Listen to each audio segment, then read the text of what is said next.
It's just gonna be me here alone. Oh, we got some people joining. Bella, look. Got people looking at us. Say hi.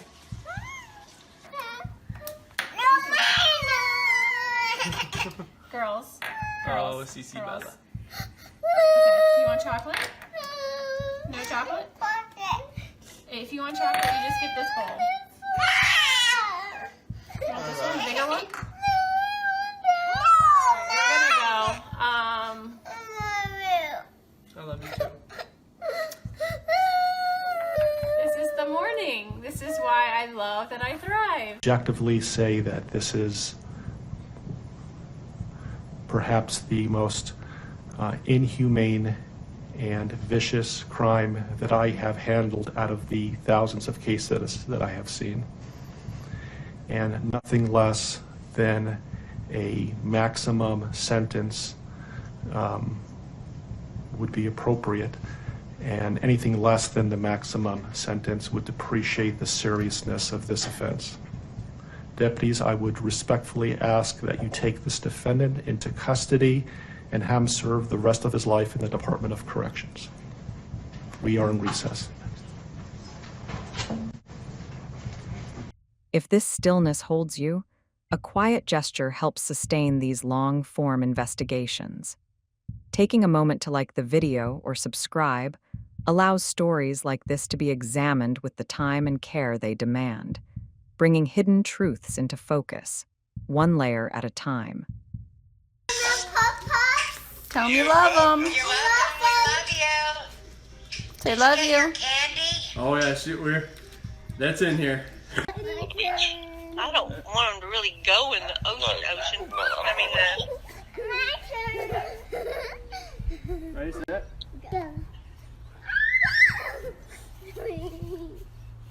Ready, set? The pool opens in 2 weeks too. what's the degrees today? 85 last I checked. 120. Wow. No, Cece. Yeah.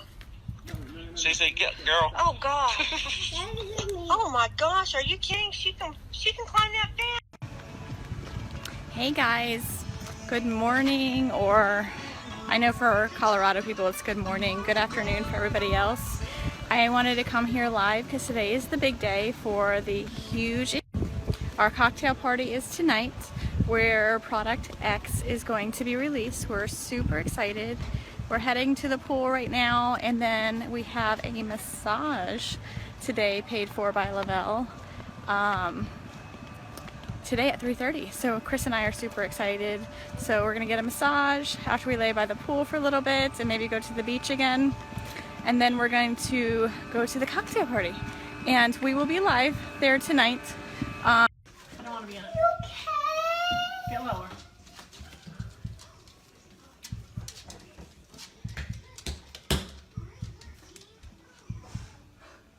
Position of trust with respect to the victim in violation of Colorado Revised Statutes 18-3-102, subsection 1, subsection F. Do you understand? Yes, sir. Count 5 alleges murder in the first degree, a Class 1 felony. It alleges that between and including August 12, 2018 and August 13, 2018, Christopher Lee Watts unlawfully, feloniously, and knowingly caused the death of Celeste Watts, a child who had not yet attained 12 years of age, and the defendant was in a position of trust with respect to the victim in violation of Colorado Revised Statutes 18-3-102, subsection 1, subsection F. Do you understand? Yes, sir. With regard to these first 5 counts, the minimum sentence that the court could impose if convicted is life imprisonment in the Colorado Department of Corrections, and the maximum death, the sentence is death. Do you understand? Yes, sir. Let me also point out that pursuant to Rule 32.1 of the Rules of Criminal Procedure, I just want them back. I just want them to come back. And if they're not safe right now, that's what's tearing me apart. Because if they are safe, they're coming back. But if they're not, this has got to stop. Like, somebody has to come forward.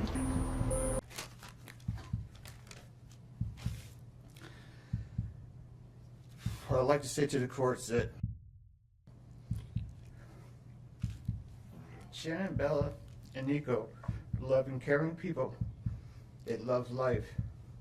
They love being around people who love them. They always had good times.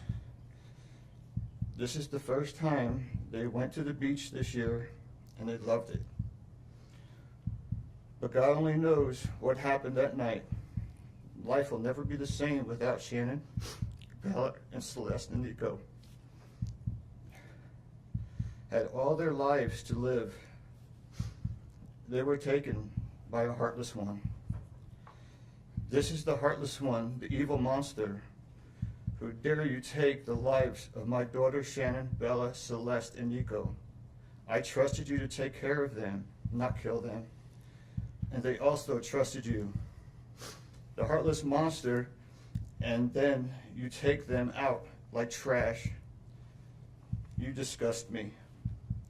They were loving and caring people. You may have taken their bodies from me, but you will never take the love they had from me. They loved us more than you will ever know, because you don't know what love is. Because if you did, you would not have killed them. You monster, thought you would get away with this. I don't know how. The cameras do not lie. You carry them out like trash of the house. Yes, I seen the videotape. You buried my daughter Shannon and Nico in a shallow grave, and then you put Bella and Celeste in huge containers of crude oil. You heartless monster. You have to live with this vision every day of your life, and I hope you see that every time you close your eyes at night. Oh, I forgot. You have no heart or feelings or love. Let me tell you something. I will think of them every day of my life, and I love them every day of my life. Prison is too good for you. This is hard to say, but may God have mercy on your soul. I hope you enjoy your new life. It's nothing like the one you had out here. May the courts have no mercy on you. It's hard every day. It hurts in so many ways. I have heard people say that you're not a monster. No, you are not. You're an evil monster. Thank you. Love you, Shannon, Bella, and Nico. Love you, Pop Up and Dad. And one other thing. And Shannon says she is super excited for justice today. Thank you, Your Honor. Thank you, sir. I wanted to say thank you for this moment. I want to take a moment to thank everyone who has prayed for our beloved family, who has sent gifts, cards to us from all over the world. I know God will put the evil people where they need to be. I also want to take the time to thank the town of Frederick, Greeley, FBI, the DA's office, the CBI, for exceptional work. We thank Nicole Atkinson, Shannon's neighbor Nathan, and his family. To me, they're our heroes. They really are. God bless. God makes no mistakes on who he puts in your life. Marriage is about love, trust, and friendship and unity. We marry for sickness and health, to death do us part. Our daughter Shannon loved you with all of her heart. Your children loved you to the moon and back. Shannon's family was her world. Shannon put a crown on your head. But unfortunately, the day that you took their life, God removed that crown. We loved you like a son. We trusted you. Your faithful wife trusted you. Your children adored you, and they also trusted you. Your daughter Bella Marie sang a song proudly. And I don't know if you got to see it, but it was, "Daddy, you're my hero." I have no idea who gave you the right to take their lives.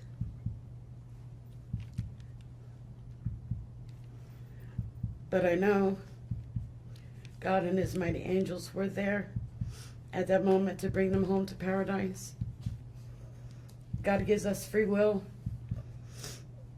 So not only did you take the family of four, your family of four, you took your own life. I want the world to know that our daughter and her children were so loved by us. There will always be protected by God and his mighty angels. I didn't want death for you because that's not my right. Your life is between you and God now, and I pray that he has mercy for you. From Shannon's mother, Bella Marie, Celeste Catherine, and Nico Lee's Nana. Thank you, Your Honor.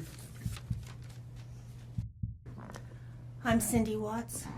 Ron Watson. Thank you. I have authorized you to make a statement to the court as paternal grandparents of the children. And if you choose not to make a statement, but your designee, Ms. Powers, chooses to, she can do so as well. How would you like to proceed Can I today? read that? I want you to start, but I would like to read Who's that. going to be speaking today? Your Honor, initially, they've asked me, and they're hoping that they have the strength to speak, but if they do not, they've written out their statements and asked me to finish for them. So That would be fine. Who would like to go first? if I could start, Your Honor.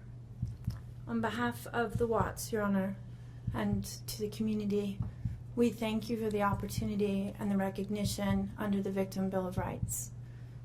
We come today as the grandparents and the parent of the daughter and children whose life was taken in this case. We are not here to ask for leniency. We are not in any way condoning or tolerating the crime that has occurred and the pain that has been caused. We join in our daughter-in-law and grandchildren's family in saying this should never have happened. This is not condonable. This is something that we will never get over. We appreciate the consideration that everyone has paid, most especially the families that have lost everyone. We appreciate that they begged for Christopher's life. We agree and echo what they have said, that it is not his place to take anyone's life, nor would it be our place as a community to take his life. So we thank you for the opportunity and for every consideration and effort that's been put out. The prosecution in this case has in fact respected the Victim Bill of Rights. They took the time to explain that the information that my clients had at the time that they were interviewed was not correct. They were misinformed. They were searching for answers. They were not intending to cause any pain to anyone, and they appreciate that the prosecution answered their questions and gave them the time and the respect and the consideration so that they could tell this court and everyone in this community that the interview content was not their message, that they accept that their son has done this, that they accept that he chose to plead guilty, that he sought and requested their consent and agreement for a life sentence. They appreciate that he is given the opportunity to serve that life sentence. It is his responsibility, it is his sentence, and it is not enough to make up for what has done. We understand and we join the family in that we have questions. We don't know how such a thing could possibly happen, or that a man that was responsible for raising his children and protecting his wife would take the steps that he did, and that he would disregard their bodies and the love that he had for them and they had for him and everyone else, and take the gestures and put this community through the investigation and the discovery and the responsibility of bringing justice. We do not understand that. We do not think it was appropriate. We cannot begin to think that an explanation will ever justify it. My clients indicate that they understand that a full opportunity for a confession with all of the responsibility and accountability has not occurred. And they support the family and the request that that happen, if not today, at an appropriate time, in an appropriate manner, so that everyone can have peace, to understand to the best of their ability the details that they need and to have their questions answered. And by giving this opportunity of a life sentence, we hope that he embraces that moment. that had the death penalty been pursued, there would not have been an opportunity to be accountable and to give a full confession. And had the death penalty been sought, counsel would have fought for his life, the prosecutors would have been engaged in a multiple-year battle, the families would have been torn apart, this community would have had to subsidize it and endure it, and we have so much respect and gratefulness that that did not happen. We would strongly encourage Christopher Watts to give that full confession in the tone and in the timing that he thinks is appropriate with the guidance of his counsel. We feel that it would be appropriate and helpful to ease the pain and the suffering. But we also say we don't think that there's anything that he can say that will ever account for his behavior. There's nothing that can be done to cure the harm he has caused. And he has the responsibility to serve his sentence with dignity and with regard for everyone, and to spend every breath that he has left in an atonement for what he has done. Do you want to read it? Yes. So if I could just have you state your name for the record. Cindy Watts. Thank you. My name is Cindy Watts. I am the grandmother of two beautiful granddaughters, Bella Marie, Celeste Catherine Watts. I am also the mother of Christopher Watts, who I will be directing most of my statement to. First, I'd like to begin by recognizing the absolute horror of this crime and acknowledging the devastating loss that both the Rusek family as well as our family have faced. Our families have been irreparably broken by the needless deaths of Shanann, Bella, Cece, and Nico. This is something we will never get over. We will always mourn the loss of our family, and in that we are united in our grief. I am still struggling to understand how and why this tragedy occurred. I may never be able to understand and accept it, but I pray for peace and healing for all of us. Now to my son Christopher. I have known you since the day you were born into this world. I have watched you grow from a quiet and sweet, curious child who Bella reminded me so much of, to a young man who worked hard in sports and later mechanics to achieve your goals. You are a good friend, brother, father, and son. We have loved you from the beginning, and we still love you now. This might be hard for some to understand, how I can sit here under these circumstances and tell you, although we are heartbroken, although we can't imagine what could have led us to this day, but we love you. Maybe you can't believe it either. As the Lord said in Jeremiah 3:31, I have loved you with an everlasting love. Therefore, I have continued my faithfulness to you. And you, as your mother, Chris, I have always loved you, and I still do. I hate what has happened. Your father and sister and I are struggling to understand why. But we will remain faithful as your family, just as God remains faithful because of his unconditional love for us all. We love you, and we forgive you, son.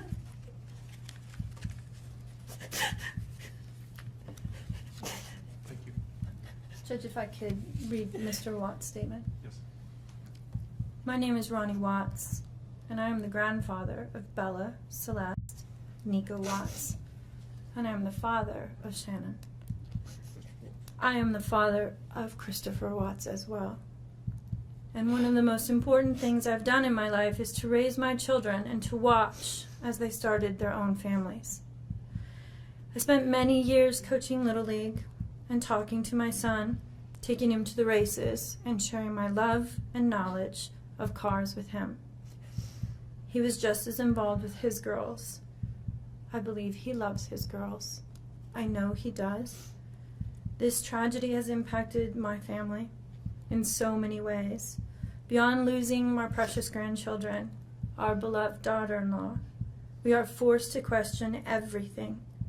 We still don't have all the answers, and I hope one day, Christopher, you can help us.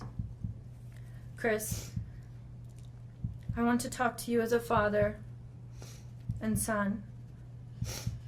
You are here today accepting responsibility, but I want to tell you this now. I love you. Nothing will ever change that, and I want you to find peace, and today is your first step. The Bible says if we confess our sins, God is faithful and just and will forgive us. Chris, I forgive you, and your sister forgives you, and we will never abandon you, and we love you. Dad. Judge, thank you for the opportunity to address the court. The past 3 months, I barely slept because I've been going through a lot of different emotions because I did not see this coming. You went from being my brother, my sister's protector, one of the most loved people in my family, to someone I will spend the rest of my life trying to understand. What gave you the right to put your hands on a woman, let alone my best friend, my beloved sister, your daughters, and your son? Why weren't they enough for you? In the blink of an eye, you took away my whole world, the people that mattered to me the most. Everything in my life I loved, your children. They trusted you. They loved you. They looked up to you because you promised to keep them safe. Instead, you turned on your family. My blood is boiling as I write these last words because they are the last you will ever hear from me. I can't even think of the right words to describe the betrayal and the hate I feel. And to be honest, you aren't even worth the time and effort it takes to put my pen to this paper. There isn't a day that goes by that I don't cry for my family. They were my whole world. All I do is ask myself why. Why would you do this? You don't deserve to be called a man. What kind of person slaughters the people that love them the most? Did you really think you would get away with this? Did you really think that this was your best option, to throw away your family like they were garbage? They deserve better, and you know it. I hope you spend the rest of your life staring at the ceiling every night, being haunted by what you've done. None of us deserved this. Hearing my mother and father cry themselves to sleep in this hotel room causes me anguish that is beyond words. I can't describe how this feels, how badly my heart is breaking for my poor parents. We trusted you. You have taken away my family from this earth, but you can never take them from my heart. You took away my privilege of being an uncle to the most precious little girls I've ever known. I will never hear the words Uncle Frankie again, but you will never be called Dad again either. You'll never be able to put your hands on another woman, let alone my best friend, my beloved sister, and your son. I just can't comprehend how they weren't enough for you. Shanann, Bella, and Cece loved you more than anyone. You were their hero. How could you destroy the people who loved them the most? I pray that you never have a moment's peace or a good night's rest in the cage you'll spend every day of your life in. A cage you are privileged to live in because my family isn't evil like you. We begged the district attorney to spare your life because despite everything, we believe that no one has the right to take the life of another, even someone like you. I feel sorry for your family. I know the pain that they must feel knowing that they can't hug you, because that's how my mother, father, and I feel every time we cry for our family. Nothing hurts more than watching or hearing my family weep for their loved ones. I just wish that I could tell that you would tell the truth, but I know that that is asking for more than you are capable of. I stayed up all night writing this statement. I don't sleep because of you. My life will never be the same because of you, but at least my conscience is clear. I get to live free, but I can't say the same for you. I haven't slept in 2 days because I've been anxiously waiting for this moment, the moment I get to tell you how I feel, how this has affected my family and I. My family and I can finally grieve after today. If anything, we will come out of this stronger today than we were before, and we will continue to pray for your family. Sincerely, Frankie Rusick.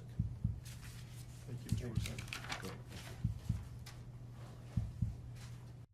These kids, none of those conversations ever came up. No, I mean, he told me like he had a budget restriction. So for his apartment, and I'm pretty sure this is in the text, and this will probably be in the last couple weeks. He told me $1,100 to $1,400 when I was asking him, like, because I told him I'd help him do homework. I was like, you do some homework, I'll do some homework. We'll knock this out, because if you guys are for real putting the house up, you got to figure it out.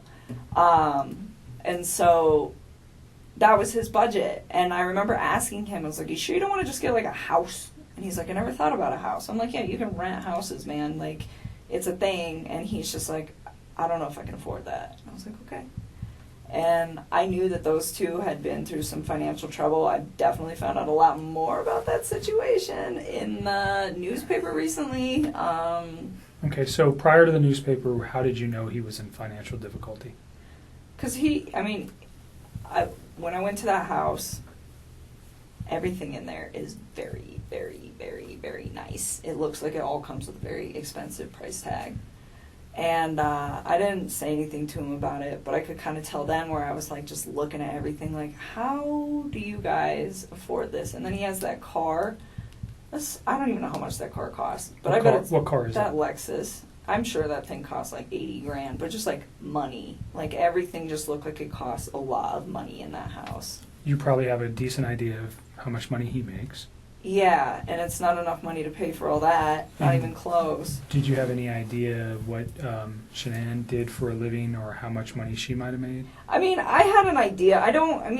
I would consider her like a sales rep. I don't know how else to describe that. For the company that she worked for. And I don't know exactly how much she made. He said that she was really competitive and she liked to try to keep up with him. He's like, she gets close sometimes. So I don't know how much those two brought in. I mean, off the top of my head, if I could guess, probably somewhere around like $140K a year. I mean, I don't know. Because I don't know exactly how much he makes. And I don't know exactly how much she makes. But based just off of like what I know about the oil field, like, yeah, I would say that's probably an accurate estimate. So even if they're making, let's just use the figure $100,000, they're living above their means or below their means? Oh my God, like... Way too much? Way Did he ever discuss with you any of those issues? I mean, a little. I mean, I didn't know about the bankruptcy or any of that until I read on the newspaper about that, but I think he was really frustrated with the situation. He told me, he's like, I feel like my paycheck goes in my bank account and I just watch it go like this. He's like, but it doesn't have to. He's like, she makes it like that. And I was just so was he resentful for that? I don't know if he was resentful. I just think he was frustrated by the fact that they could be doing a lot better financially, and she, from the vibe that I got, had really bad spending habits. So she was a spender. The car hers or his? I think it's hers. Okay. I'm pretty sure that that's hers. Do you know what other car they might have? Well, I mean, his APC pickup truck. And that's it, I think. That's owned by Anadarko, though, right? Yeah. But so I don't think they own any other vehicles, as far as I know. I think it's just that thing. And Anadarko doesn't allow him to drive that on his own personal time, right? No. So he's just got one vehicle. Yep. And it's a very expensive Lexus. And then they live in a pretty expensive house. It's a huge house. Yeah. I was very taken back when I saw it. I was just like, whoa. How? And then the fixtures inside caused you to pause. Everything was just like. And then you mentioned today you read something about bankruptcy. Yep. What did you read? That those guys filed bankruptcy for a lot of money. Who are those guys? That couple. Okay. In 2015. Oh, Shanann and Chris. Thanks. Filed bankruptcy in 2015. Okay. And you said for a lot of money. Do you recall the amount? No, because it was different in each of the newspapers, and I don't know which one to believe. Okay. So, hundreds of thousands of dollars. So, yeah, I didn't know that. Let's go just back to him and the financial.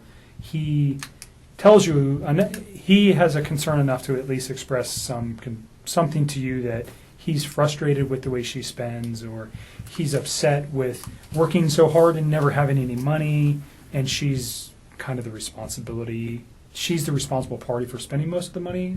I pretty much got that vibe. I mean, he just told me, he's like, we're house broke all the time. I was just like, that's unfortunate. And I asked him, I was like, do you have 401k? And he was like, yeah. And I mean, the reason I ask him this is because if I get into a relationship with somebody, I want to know, like, what kind of baggage that they have. I think that's important if I walk into a situation where I'm like, hey, I have good credit and I have all these things that I've been building and you don't have your stuff together, like, what are we going to do with this? And it's important for your long-term You're smart. thing. So I'm preparing. And so I just asked him, I was like, well, do you have 401k? And he's like, yeah, I do have that. And then I asked him, I was like, I didn't ask him like how much debt they had or anything, but I just said, is your lifestyle sustainable? And he was like, no. Okay. And I was like, how long do you think that's going to take? He's like, I don't know, but it's not sustainable. Where did his girls go to school? I don't know. He never actually told me. Like, when I asked him once, it was like when I was trying to find him an apartment, I was like, are you comfortable telling me where your girls go to school? That's in the text too. I was like, so I can figure out what distance from the apartment it is. I was trying to just make his life convenient with like him, his ex, his kids, and all the stuff that he needs to do and work. And he was like, don't worry about it. Their school's pretty centrally located, so anywhere in the area that we were discussing will be fine. And he just left it at that. So he didn't even tell me, which was fine. I respect that. Daycare is obviously very expensive for a 3 and 5 year old. Oh, yeah. Right? So I understand. did he ever bring did he ever discuss that? Never. Okay. Never. Like I said, the only financial thing he ever said is just like, she just likes to spend money, like a lot of it. So that was just kind of the vibe that I got from that, and that it was a lifestyle that she liked to live, like very, like materialistic kind of lifestyle. Wanted to Like project a certain image. Yes, all the time. And he said that was why they got that house too. It's like she wants everybody to think that we live a certain way and that we can like sustain all this stuff. And he's like, and we can't. And I told him, I said, when you're in those situations, why don't you, I'm like, do you like voice your concern about this?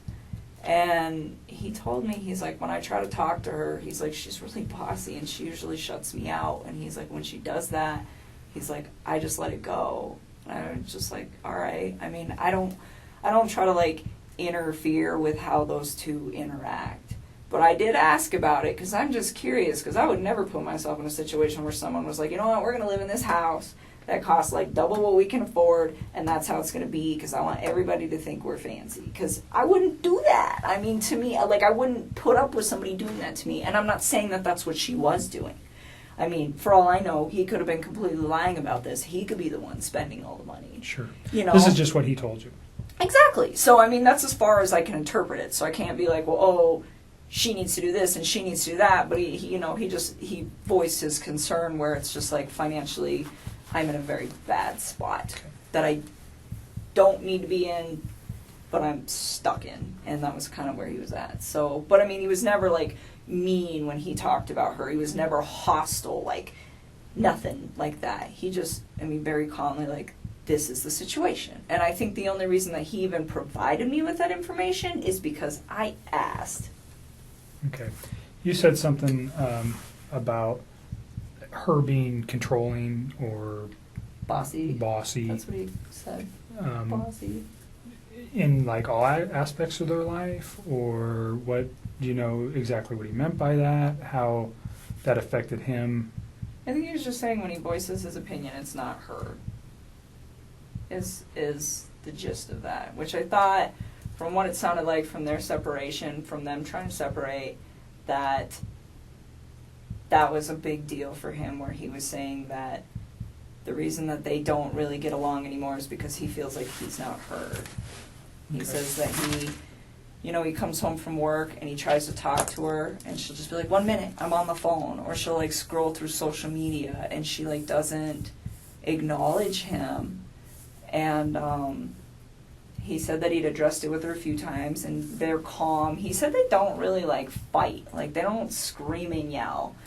And he said he'd addressed it with her a few times and he said it just fell on deaf ears. He's like, she just seems like she's not interested anymore. And I think it made him sad because, I mean, he was like all about his kids and he seemed like he was trying to be all about her, but it just wasn't reciprocated. And I think at that point he was just like,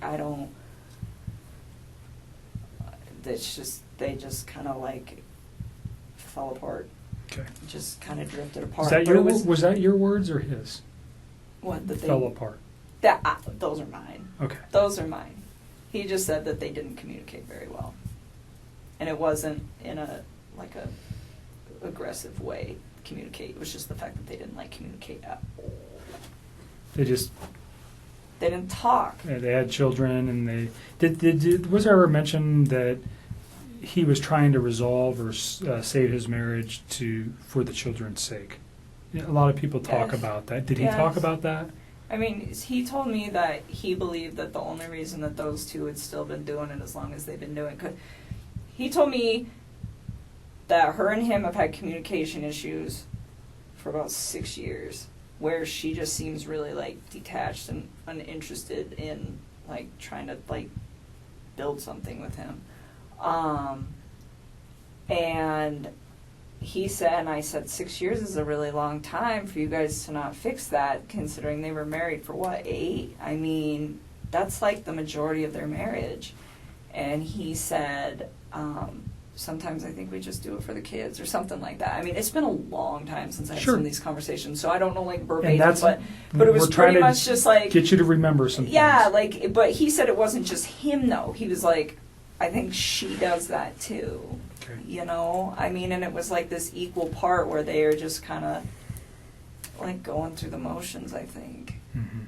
And so, like, when he told me that she was cool with like the 50% everything and just like breaking it off and being really civil about it, it kind of made sense to me, because I was like, the way he made this sound, it wasn't, oh, she's this horrible person, or oh, I'm this horrible person. It was, her and I have drifted so far apart that it's kind of a mutual agreement that this is not going to work. So in those 6 years, though, they had 2 children. Yep. And you said earlier you did not know she was pregnant until reading the newspaper. Yep. So that never came up in any conversation. There was no indications that that was going on. None. He never hinted to anything like Nothing. that. As far as you knew, he was just leaving her. He had 2 children, and that was the final take on that. Yes.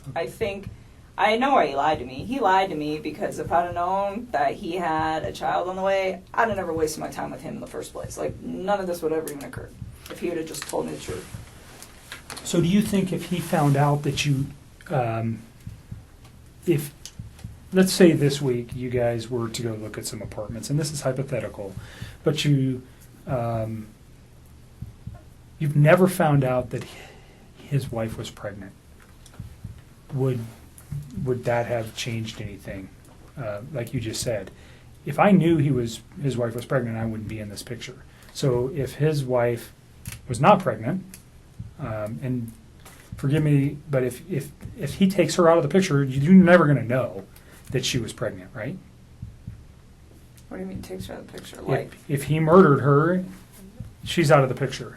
You're never going to know if she was pregnant. If he can get away with murder, you're not going to. I got divorced from my wife. You say, do you understand what I'm saying here? If she's gone, but this.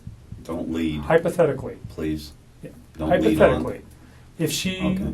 You understand where I'm going. If Right, you but didn't know. You're leading into Right. questions that are nothing with your. If you didn't know, though. Wait, Nick. That she was there. Did you hear what I said? I'm following you. I just want her to answer a question that relates to, she said something that's important, that if he didn't have a child on the way, or if she didn't know that, she would have continued the relationship, right? But he killed his kids. At what point does he think that I'm going to be in a relationship? I'm not talking about the children. I'm just talking specifically about her. If you only knew, if the kids were still here, and he called you and said, "I'm divorced from my wife," and he gets away with this, do you understand what I'm thinking from his aspect? I still wouldn't do it. I still wouldn't do it because I'd be like, where did she go? Okay. Because I'm under the impression that she's a really good mom. Like, he never bashed her momming skills. Like, no, I wouldn't, no. Okay. No. And that, you see where I'm trying to take that? Yes. So you guys never had a conversation about the child, period. I didn't know at all. All right. And by your words, if you did know, you would have ended the relationship. Well, because it wouldn't have made sense to me that he's like, I'm getting separated. Oh, by the way, I have a baby on the way. It's like, that's 15 weeks. You are a liar. You're just trying to sleep with me. That's what I would have probably interpreted that as, and I'd have just shut that off at work, and that would have been the end of it. Okay. All right. We can move past that. week that he comes back from North Carolina. You don't remember, somewhere in the first couple weeks of August. Yeah, I think it was the second week, but I don't remember off the top of my head. So we'll just use August as a time frame. Is that fair? Because you know he left in July and he comes back in August. How many times do you think you see him? I saw him a few times. I saw him this past Saturday. I saw him the Wednesday before that. And he wanted to see me more. I was the one who wanted my space. I was like, nope, your kids are home. Go hang out with your kids. And even on Wednesday, I cut it short. Like, he came and hang out with me for a few hours, and then I was like, go chill with your kids. I was always like, do really you respectful know of their specifically where you guys went? Did you meet at your house? Did you guys go to any restaurants? Did you go to establishments? Where'd you go? Last Wednesday, he came to my house, and this past Saturday, we went to, what's the name of that bar that we used to go to? It's not the same, the Lazy Dog, but it's the one off of 144th and I-25. I think it's 144th, up there. And it's the Lazy Dog? Yes. Did he ever mention a Rockies game that night? No, I don't think so. But there was a, the Broncos were playing. Okay. Which we couldn't see because they sat us in really crappy spots, but it's okay because it's preseason. But, So, do you recall what time you went there? no. I remember, well, kind of. So, he had to get a babysitter that night. Do you know who that was? Somebody who's really young. I remember I asked him who his babysitter was, and he's like, we have two. This girl's only 17, but the other one's out of town. So this girl's going to stay, and she doesn't do overnights, so I got to be back by 10. And I remember her saying that, and him saying that. And I don't know what time he got to my house. It was between, I want to say like 5:30. It might have been 5, but I don't think so, because I think the babysitter, if I remember correctly, showed up at like 4:30 or something, and he was like, I want to spend time getting my kids acclimated to her, and then I will come. So his children didn't even know her? Oh no, they knew her, but he was saying like he likes to like stay there for a little while. He doesn't just like walk out the door when they show up. It's like a transitional thing.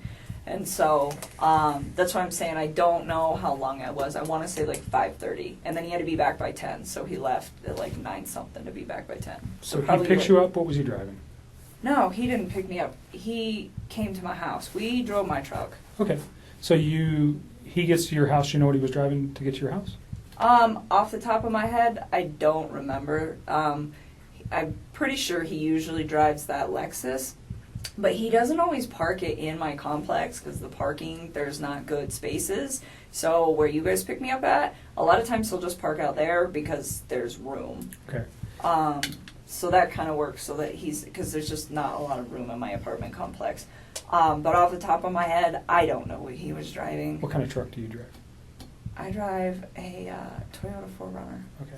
So you guys take your 4Runner to the Lazy Dog. Yep. And you said they sat you in crappy locations. It's Where just were you inside the bar? When you walk in, you just hang a right, and we were like one of the first two booths on the right when you walk in the door. It's just not it's a good spot, but just not for the TVs. And we actually went to the other Lazy Dog. We went to the one that you and me go to. Where's that at? Federal and 20th. It's 120th and Federal, and we went there, and they have a different menu, and I was like, I don't want to eat this food, so we should go to the other one. So initially you go to the 120th Yes. location. Did you actually get seated? Kind of, sort of. They were like cleaning off a table, and we were standing there, just kind of looking at the beer menu and the food menu, and I was like, I don't want this, and so we left. 6 o'clock? Probably somewhere around there, 6:30, and then we left and went to the other one, and we ate dinner. And you're in like first or second booth right to the right of the door. Uh-huh. I'm just asking because if they have video, we want to be able to verify that. Uh-huh. So that's why it's important. Uh-huh. And you're there for how long? I don't know. Probably we didn't stay for dessert, so I don't know. How long does the restaurant take? Like an hour and a half? I don't know. I've never been to the Lazy Dog. I don't know. Probably about an hour and a half, and then we went back to my house for a little bit, hung out at my house for a little while, and then he had to leave, and then he left. Do you recall what time he left? Off the top of my head, no. I remember he was like going to be late to be back at 10. I think there's a text message where he starts texting me when he's home at his house. Okay. So you can probably figure that out. And I remember I texted him back and I was like, damn, that was quick. Or wow, that was really quick. He's like, yeah, I even had time to stop at the ATM or stop at the gas station, stop somewhere to get money to pay the babysitter. Okay.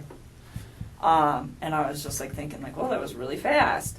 But I think he was still like a little late coming back, but nothing too drastic. So he probably left my house like somewhere around 9:30ish.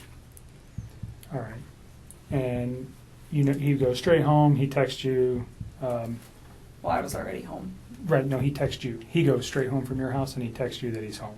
Mm-hmm. So that should be in your text message. It should be. I'm pretty positive that was not a phone call. I'm almost positive that was a text. Sometimes I get them flip-flop, or I don't remember, but sometimes I know. I'm pretty sure that one was a text. Saturday, during your dinner, what kind of conversation did you guys have? I don't even remember. So he's been trying to like eat a little healthier than he normally does, and he's always like been in the working out since I knew him, and he like tries to eat clean, but he was trying to like step it up a little bit, and nothing like the people who do like the competitions and the shows that are all super restrictive. I mean, it was nothing like that. It's just like day-to-day general maintenance, but it's how I eat, and it's pretty healthy. And he's been losing a lot of weight. He lost, I want to say like 13 pounds in the time that we were hanging out. And honestly, when you start eating a little bit cleaner and you start working out a little bit harder, the first couple months, especially for a man, because they lose weight faster, it's not something that's like that drastic to me, but it did stand out that it was like a little much. And so I was like, whoa, like maybe you're not eating enough macronutrients, so let me look at them. So he had been working on his MyFitnessPal app and like programming like all the stuff he eats, and I just started going through them, and I was like trying to figure out like where his ratios were, and we actually spent a lot of time doing that because he'd asked me to do it for him, because I just was at the point where I was like, if his weight loss slows down in a few weeks, he'll be fine, and if it doesn't, then his macros are a little off. It's not like that big of a deal like in the workout community. This is like a very normal thing. But Did you have any other outside concerns like potential drug use, alcohol use, any of that stuff that led you to go, oh, he's lost an extreme amount of weight in such a short period of time? No, and I wouldn't call it extreme. It was just like it was a lot. But I mean, when I first started working out, I dropped like 12 pounds in 2 weeks when I first started like hitting it hard with the diet. So the fact that he lost like that much weight, it wasn't, like I said, it was not a surprising amount. I just didn't want it to be like a sustained amount. But no, I didn't think anything weird of it just because of like how interknitted I am with the like workout community, and I know like this is possible. But it just, the thing that concerned me about it, I guess, and it wasn't even concerned, but the thing that like kind of red lighted me like, hey, this might be carrying on, is the fact that his macros were like pretty dialed in. Like I had wrote them and he like didn't stay exactly on them, but his calorie intake was about where it needed to be, my experience anyways, for like what he was trying to achieve. And so I don't know, he didn't seem to have a problem with it. He liked where he was at with all of that. So that was your main conversation Saturday? That was like a big chunk while we were there, is like us actually going through, because I was like going through each item like, why are your ratios off? Do you know where his kids or wife were that night? On Saturday? Yeah, his kid. Well, you know his kids are with the babysitter. Do you know where his wife is? She's in Arizona. Okay. How do you know that? Because he told me. Okay. Do you know what she's doing there? I think she's on a business trip. He didn't even tell me right away. He actually told me, I think, like on Saturday or something. It might have been like Friday or something. I honestly don't remember. I just remember I was like really surprised where he's like, hey, like, I'm going to try to get a babysitter if you want to hang out or something like that. And I was like, why do you need a babysitter? Like, your wife's home. He's like, no, she's out of town. I was like, oh. Okay. Is there much conversation regarding that, her on being on a trip, or the children on during those conversations? Not really. I just asked him what time she was coming home on Sunday, and he just said really late. Okay. And that was it. I mean, there's nothing really to talk about with that. Okay. So your conversation's mainly health related. Mm-hmm. You guys return to your house, and then he goes home. and then you talked to him for a few hours on Sunday. Did I? Are you asking me or are you I'm telling asking me? you. Oh, I was like, I don't even know. Someday, honestly, so wait a minute. That was Saturday. We're talking about Saturday. We're not talking about Sunday right now. Okay, so you're still on Saturday. Yes. You guys have a phone conversation when he gets home? That was the day that he got the babysitter and I went out to dinner, not Sunday. Okay. Okay, sorry, I just want to make sure That's you okay. got your Yep. days right. So Saturday, yes, we went out, he had the babysitter, he went home. I'm sure we did. We always talk on the phone. And honestly, I mean, Mark asked me that the other day. He's like, how long are you on the phone? 15 minutes, 20 minutes? Like, you're going to have to look at the records, to be honest with you. Like, so much. You like to talk, I can tell a little bit. Yeah, a little bit. 400, when she was young, she'd crank out about 400 words a minute, gusts up to 600. That little thing can yak, man. You're a talker, so I'm letting you talk. I need to use the restroom. Let me show you where it's at. Can you So give me some water while you're out there with him, please? Thank you. Another bottle? let's Yeah, at least one. let's move to Sunday. Sunday. Well, let me reverse something. Your conversation with the children, or about the children, was there ever any talk about medical concerns with either of the children? Well, I know Cece is allergic to not peanuts, like pine nuts. Pine nuts. So she has a nut allergy. Yes. Did they take meds? Yeah, I know that she had like an EpiPen, but as far as I know, she didn't have any meds. But I never asked. Like, I was just told like she has a pretty severe allergy, and Enough to carry an EpiPen. That's pretty severe. yeah. While we're on this, so when he was in North Carolina,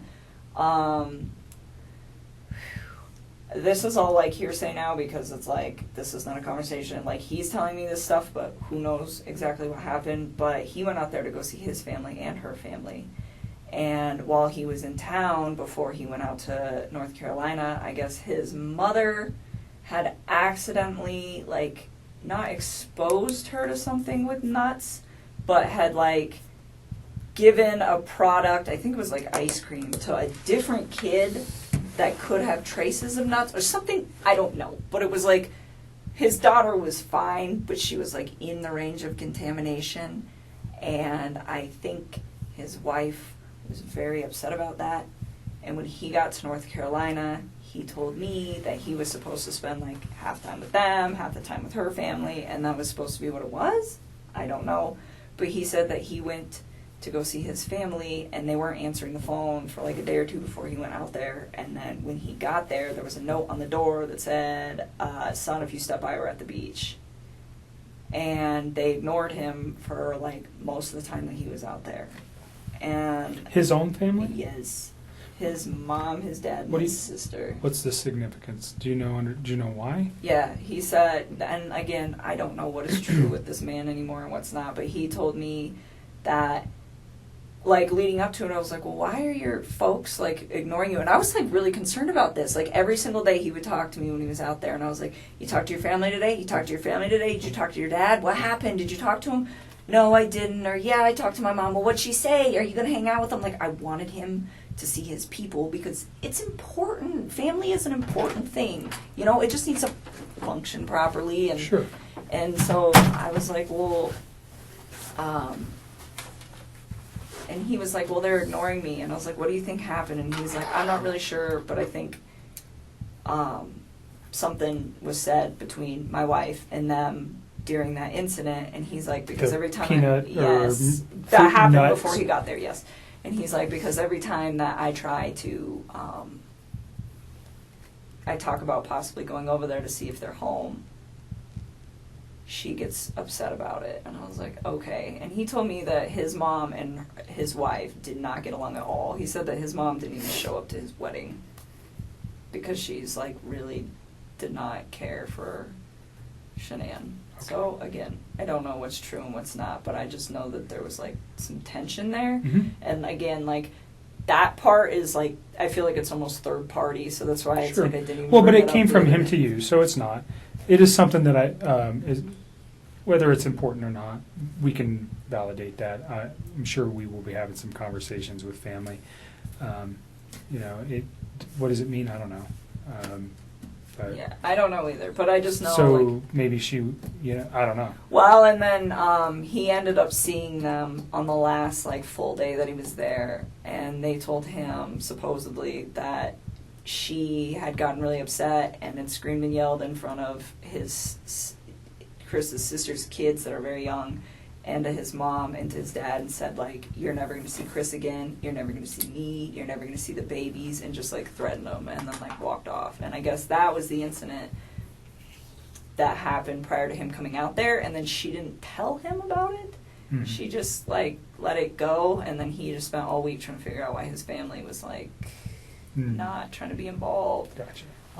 So again, I'm not sure. That was like it just feels really third party, so it's hard for me to like talk about because Sure. like, I don't know how That's okay. much validation. So there is in all that. beyond the nut allergy for CC, did you know of any other? Did she take meds that you know of other than carrying an EpiPen? His kids or his wife? No, his children. No. And now, well, if you know anything about his wife's medical conditions, if she had any. No, I've like read in the newspaper they keep saying, "Oh, she had medical conditions," and I'm like, is that a misprint? Are they talking about CC, or is that just something else I don't know? So you don't know anything about Nope. Shanae having any kind of medical problems? Nope. Okay.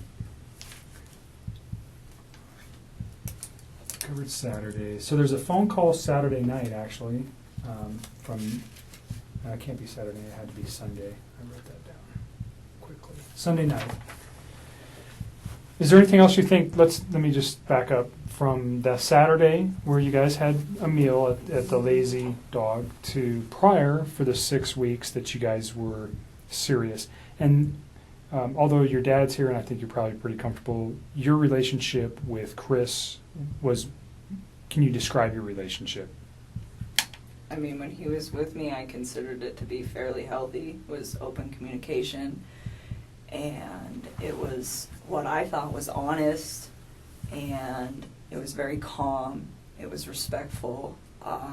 We got along really well. He gave me my space when I needed it. I gave him his, and anytime like he wanted to take care of it, like anytime that his kids could be in like his life for hours or days or whenever they were home, I made sure that I wasn't a presence in his life so that he could be the best dad that he needed to be. And I mean, I thought what we had, it was very comfortable for me. I enjoyed it. I think he did very much as well. You guys, 6 to 8 weeks, 2 months, whatever it was, you guys have an intimate relationship during that time. Yes. Okay. So you're pretty serious. Did he ever tell you that he loved you? Yes, he did. Did you ever tell him the same? A couple times. Notwithstanding that today, because those thoughts may have changed for you, but on, let's go Sunday into Monday or Monday, did you still love him on those days? I think it was something where it was like I said it a few times and I meant it, but he definitely felt the urge to say it to me a lot more than I did to him because it was just all very new to me, and it was like, take your time with this. Like, you don't need to like rush that, you know? Like, I remember when he was in North Carolina and he was like trying to patch things up with his wife and he told me he loved me, and I was like, don't say that to me. Like, please go try to fit. And I mean, and that might even be in the text too, where it's like, don't say those words to me and then go try to make peace with your wife and lay in bed with another woman. Like, just don't do that. And I was like, it's not that I don't appreciate what you're saying to me. It's like, it just didn't sit right for me, you know? So I just feel like... Almost like an insecurity where you had to say that to you? Or? I don't know. I think he like... looking back at all this now, I don't think he was trying to fix things with her. So saying, I love you, to me, seemed like probably something that he genuinely meant. Like, I love this woman. And regardless of where he was going to end up that night. But to me, in the way that I was perceiving things, he had told me that he was trying to fix things with her. So it's just like, this is an inappropriate time. And I wasn't mad at him. And I'm pretty sure that's in the text too, where it was very like calm, but it's just like, it's almost disrespectful, where it's like, please don't. I'm like, you know, if we get to that point where it is you and me, like, yes, you can say that, but not then. Like, that's... So you thought he was very genuine when he said that? Yeah, I did. I mean, and he wrote it. It's in all those cards I gave you. Not in all of them. but like the later ones. And Thank you. when you said it to him, you said you meant it when you said it. Yes, I just didn't say it as frequently as he said it. Like, sometimes he would say it, and I was just like, for me, it was still, like, very, very new, so I kind of, like, took my time and only said it when I was just like, this is a really important moment. So you got, I mean, in the short period of time that you guys were together, he Yes. became very attached to you. Yes. Very, I very mean, he's attached. sending cards. Flowers. He's telling you he loves you. He sends you flowers. Does he buy you any other gifts? Nope. I wouldn't have wanted them anyways. Flowers is enough. You can't. I don't need expensive stuff. Okay. But he becomes very attached to you. Yes. You guys are talking multiple times a day, at least. You're All the time. You're seeing each other on a regular basis. Yep. So it's a very and his wife is not around, nor are his children. So there's a lot of time for you guys to build your relationship in this first four weeks or so. Is that fair? Yeah, and even when she was back, I mean, it was still like we were still spending time together. He was still spending time with his children, and I had my own life. Like, I mean, there was one week where I just like went out of town with my friends for my birthday. I wasn't even around the whole like last few days of June up until the 3rd of July. I was like gone, you know. And then there was another like last weekend. I had a friend impromptu come in town from out of state, and I hosted her for a few days. And it's like I still did my own thing all the time. Like, whether he was there or not, like, if my friends were like, hey, we want to make plans, I would tell him, like, we're not hanging out today because I want to go see my mom or my dad. Did your friends know about him? Nope. Why? Because it's like he's with 2 women right now. They don't need to know about So that. if you had a boyfriend of 4 to 8 weeks on a regular, I don't know if you were married prior or if you had a boyfriend before, but if you had a steady boyfriend, you would have let people know. I think you told me before we got started that you just told your dad about Chris No, I wouldn't recently. have told them. I wouldn't have told Okay. people. It's too early. I mean, people... So you don't tell your friends, hey, I got a boyfriend. People come and go. I mean, Okay. dating scene these days is like, it sucks. I mean, so, no, I wouldn't. I mean, it would have to be something, even with Sean. I think I was with Sean for probably like 6 or 7 months before I brought him home to my family. I mean, I really, same with, that was the guy I was in a previous relationship with, but... But this one you were a little bit more, you said he's with 2 women. Was that one of your considerations for not telling anybody about him? Yes, well, I mean, it was like, okay, like this, to me, it wasn't going to be an extended thing. Like, if it got to the point where we were, like, dating for, like, 3 or 4 months and he's still talking about, oh, I'm going to move out and I'm going to sell the house, I think at that point I probably would have just been like, I don't think you're really, like, doing these things you say you're going to do. And I probably would have just, like, left because at that point, it's not fair. It wasn't fair to me in the first place. It wasn't fair to her in the first place. It wasn't fair to any of us in the first place. You know, it wasn't fair to his family for him to have an affair.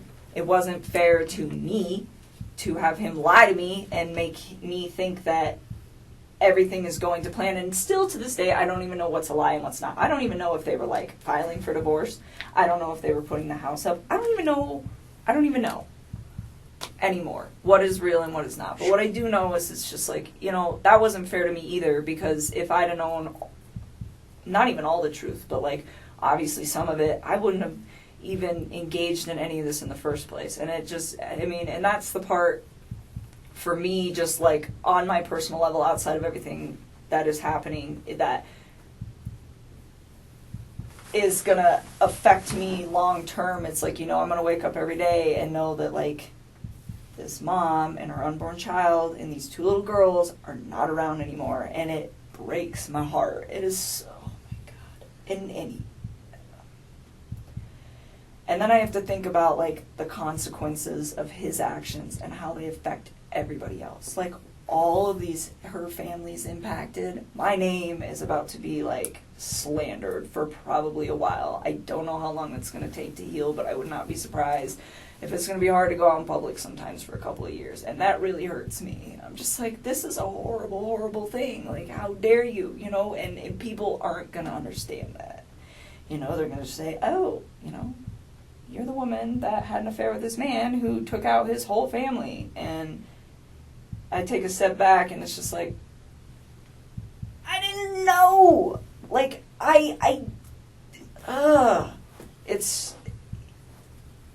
he's so disgusting. I'm so ashamed of him and everything, and I just... Oh, those little girls. They're so little. They're so little. We talked a little bit earlier about getting some help for these things, and we can provide that. Okay. At really no cost. Through the state. One more. We just want to make sure there's resolution. Absolutely. That's why we come to you guys to pound it down Hey, until there's I'm nothing left. sorry that you're talking again today. I really am. I don't want to put you through any more trauma than you've already been through. There is reasons for everything that we're doing today and what occurred. And I'm sorry. I genuinely am sorry. These are not things that we like to do twice. It's the same thing with other types of victims from other crimes. We want to do it once and we want to be done. Unfortunately, we didn't know yesterday what we know today, and that's why we're here, because we need this video. And I am sorry, because I know it's hard to talk about it. But it's so sad, and she's pregnant. And you know, on our end, we didn't. And they're so cute. They're so little. Like, why? Why? How? I don't even understand how you could, like, bring yourself to do that to somebody who's, like, that big.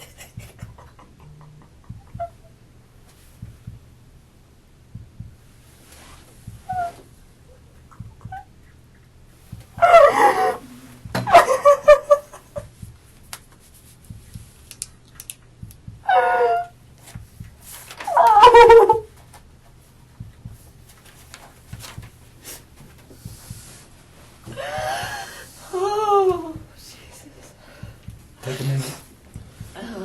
Do you want to step out for a minute? No, I just need to chill with my eyes closed for a sec.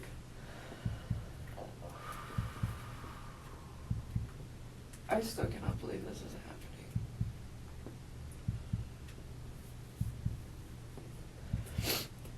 happening. Alright, let's keep going, because we're just getting to the meat of this whole situation. Let's get to the phone call on Saturday from 9 to 11. What did you guys, or pardon me, on Sunday from 9 to 11? Yeah, we talked a few times. So, Sunday, Okay. I think so. I need to think. I can't even think. Take a couple breaths and take a second. Sunday night. I don't even know. I don't think I was, like, concerned about anything at that point. You guys had had a nice meal the night before. You knew his wife was probably coming home late that evening. Oh, you know what? I still don't remember what we talked about. Honestly, we talk about so much random stuff. It's so hard to pinpoint some of these things. I don't remember what we talked about. I do remember that was a long phone conversation that we probably talked about all sorts of stuff. One thing I do remember, though, that I didn't remember earlier when I was talking to Mark. So this is where I'm starting to remember little bits and pieces. I don't remember. Yeah, I know. So the phone conversation. I don't remember what was in the phone conversation. Probably nothing of relevance, to be honest with you. But usually he talks to me when he's down in the basement in his bed before he goes to bed and before I go to bed. And I could hear the TV on, which I thought was kind of weird. I didn't ask him. I just heard it in the background. And I remember thinking, and it was right before we got off the phone, I was like, why the hell is he up? And there's no TV downstairs. So I was like, well, maybe, I don't know. So no TV in the basement where he usually calls you from? Yeah, and I don't know how many TVs they have. I've never been in their bedroom. I went upstairs once and it was to their little playroom and I just looked at it and I was like, that's super cute that your girls have books. And that was it. And other than that, I have never been in any of those rooms in that upstairs. To me, it was just you don't know, ever. I had no, so I don't know if he has any other TVs. I'm assuming by how much other nice stuff they have in their house, it wouldn't surprise me. So I'm not quite sure what room he was in at that point. But I just remember hearing the TV and I was like, it was just weird to me because I was like, why are you watching TV right now? It is super late. And that was the only thing. And he had phoned you? Or were you guys already talking when the TV was going? Or I just remember, I like, picked up on it, like, later, but I don't think it was, like, throughout the whole conversation. Okay. Like, I just remember it being towards the end, because I remember thinking, like, wow, it's really late. The something I didn't ask you about the house, because you'd been there twice, and it just made me remember. Do you remember how you guys accessed the house? That's a good question. So, once through the garage, and I think once through the front door. I think the first time was through the front door, I think. And I think the second time was through the garage. Was there anything unique about either of the doors when you went into the house that might not be typical of another house? Like the unique door? Not the they door have a itself. camera on their door. Okay, I mean, there's I know a that. camera on the which door? It's on the front door, isn't it? I don't know. I'm asking. I think so. Okay. I don't know. Did he use a key to access the house? No. He did not. The first time I went over there, he just let me in. And then the second time, did we go through the garage? I don't remember. I've been through his garage before. I went through his front door once, though, because I remember he had just cleaned, it was the first time I went through his front door, because he had just cleaned his carpets, and he had moved all the furniture out of the way, and the furniture was kind of in the way of the door. And he's like, the door doesn't open all the way right now. I'll move all the furniture back when the carpet dries. So I do remember that, just kind of offhandedly. And the second time, I want to say we went through his garage, because I remember his garage. I remember, yeah. So he was at the house when you went there. You were never there by yourself. He was at, or he no. took you there. The first time he was already there, Okay. and I met up with him. And the second time we went there together.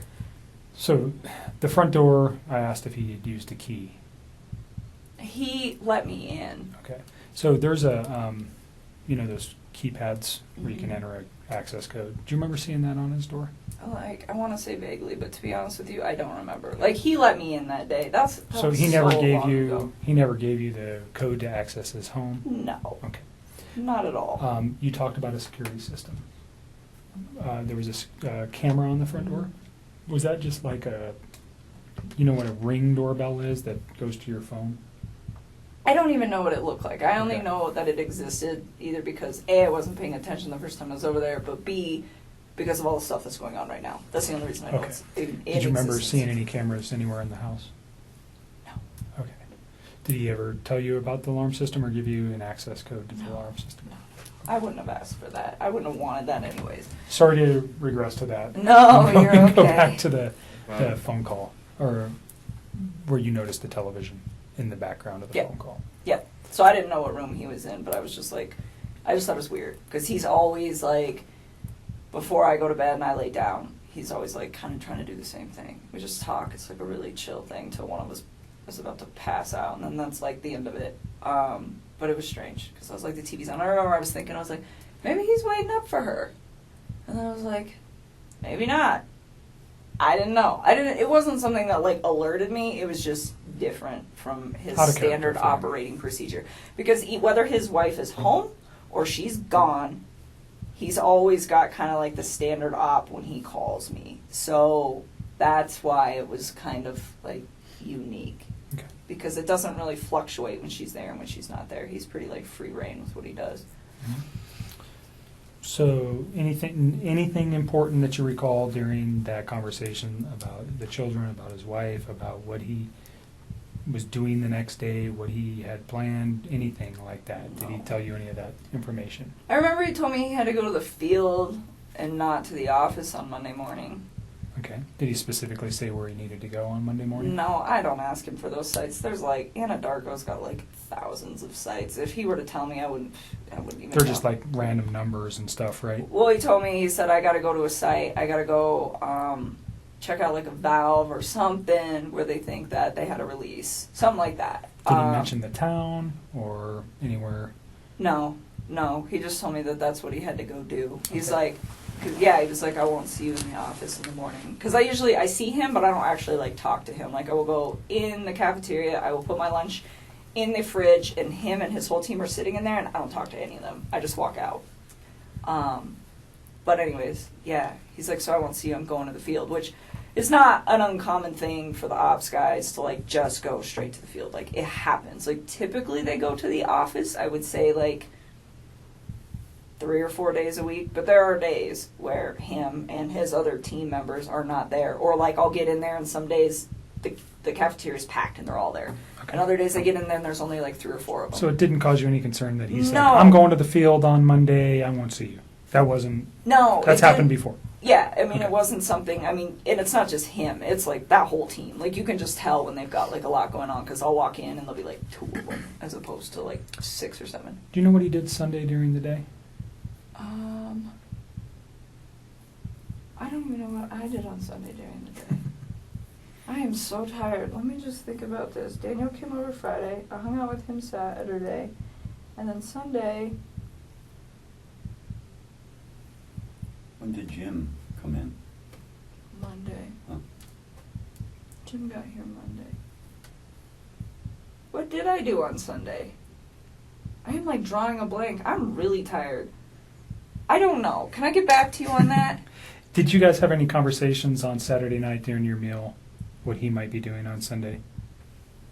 I'm sure we did. I don't know why I'm drawing a blank, because I haven't slept. If I say that he may have done something with his children, would that refresh yes. your memory? He went to a birthday party. Okay. Did you know whose house he was going to? Nope. But I know that they had a water balloon fight. Okay. He had one, or his children? His children did. Okay. He said he used to get really into it. He said he got, like, really interactive with his kids. He's like, some of the adults don't really spend a lot of time playing with the kids, but You I went always to do. the museum on what day, Saturday or Sunday? Sunday. Okay. That's right. So Okay. that's what I was like, was I hanging out with you? God. Very memorable event, huh? Me and him and my stepmother and my wife. sister went to the museum, and What that's museum? right, the Denver Museum of Nature and Science. And they went to brunch prior to that, and I skipped brunch, and I went to the gym. You shouldn't have. It was good. I had to do core day. That was the last time I worked out, actually. That's what we did Sunday. Okay. Yeah, so core day, and then we went to the museum, and then. When did he tell you about the water balloon fight on Sunday evening during your conversation on the phone? I think so. Okay. So you don't know whose house he went to on Sunday, but you knew it was for a child's birthday? Yeah, and he had told me about that in advance, really, so I don't know if it was Saturday that he had told me that he was going to go that birthday, or, like, Friday. I just remember he was like, I got to go to this birthday party with my kids. Any other conversation that makes sense? I mean, honestly, at this point, I'm really tired, so I know there are certain things that I need to tell you guys that we'll get to as these days progress. Yep. But in all honesty, if it doesn't stand out to me now, Today? it probably That's wasn't relevant. What about that 9 o'clock thing you were telling me on Monday? Oh, that he told me? Oh yeah, well, we'll get there. We'll get there. We're still on Sunday. So we're on night. Sunday. We're gonna get to this is gonna be a long we're gonna night. get there to Monday. We're getting there. So Sunday night or Sunday during the day, you had your own personal stuff going on with your family. You never see him on Sunday. Is that accurate? No, I didn't see him. What did I do the rest of the day? I came home. I think I might have just chilled at my house. I don't remember. I think I cleaned my house. I don't know. I didn't see him though. Okay. And Yeah, Saturday was the last time I saw him. Okay. Sunday, you're at home. You talk to him. We know you have a conversation in the late evening hours, and then you go to sleep on Sunday night. When's the next time you talk with Chris? Probably Monday morning. Do you know what time? No, I mean, so we used to, like, randomly text each other, like, throughout the day. But we both get really busy, so some days, like, I don't hear a lot from him, and some days I don't text him until, like, 2 o'clock in the afternoon, because I'm just, like, busy. And I remember I didn't hear a lot from him that day, which was, like, that's not out of the normal for either one of us during the day. But at one point, I do remember he, like, texted me, and he's like, oh, it's been a really busy day, and then, like, said some other stuff, which I'm sure you will find in my text. What he said, I don't know. It wasn't obviously anything that was, like, alerting to me. that's what I'm saying. Like, at this point, like, I remember really key things, but if it's like a conversation that I'm like, I don't remember exactly what was discussed, it's because it was probably just bullshit. Like, just talking to each other.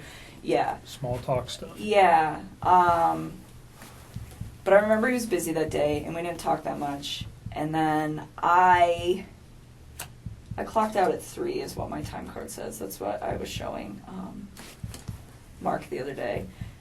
And I got home to go meet my buddy. One of my good friends was coming over to my house. And he actually has a key to my house, so he was actually there when I got there.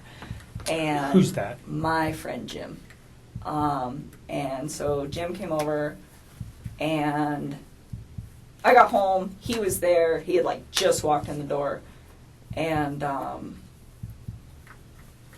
remember like briefly after he got there, I checked my texts. I mean, briefly after I met up with Jim, I like glanced at my texts, and Chris said something about like my family's not home, or like my wife and kids aren't home, like something to that effect. And I told Mark, because he asked me for a time, and I don't have an exact time, but I remember it was like right after I walked. That was a text message, though. Yeah, it's in a text, and it's like, it was like briefly after I walked in the door, so based off how long it takes me to get home from work and when I clocked out, it's probably about 3:45 p.m. Texts me and tells me that. And like, he knows when I get off of work too, so he doesn't always bug me if I'm busy, so I don't know what's up with that, but that's when he sends that to me. And so you're saying that he would have known that you would have had your phone available to you and not been at work when he sent you that text message? Yes, that's what I'm trying to say. So looking back at it, you think it was purposefully sent at that time? Oh, I'm sure. I'm just asking your feeling on that. Yes, and then he said, call me when you can. And I was There was like, no other communication between you and him that morning, on Monday morning?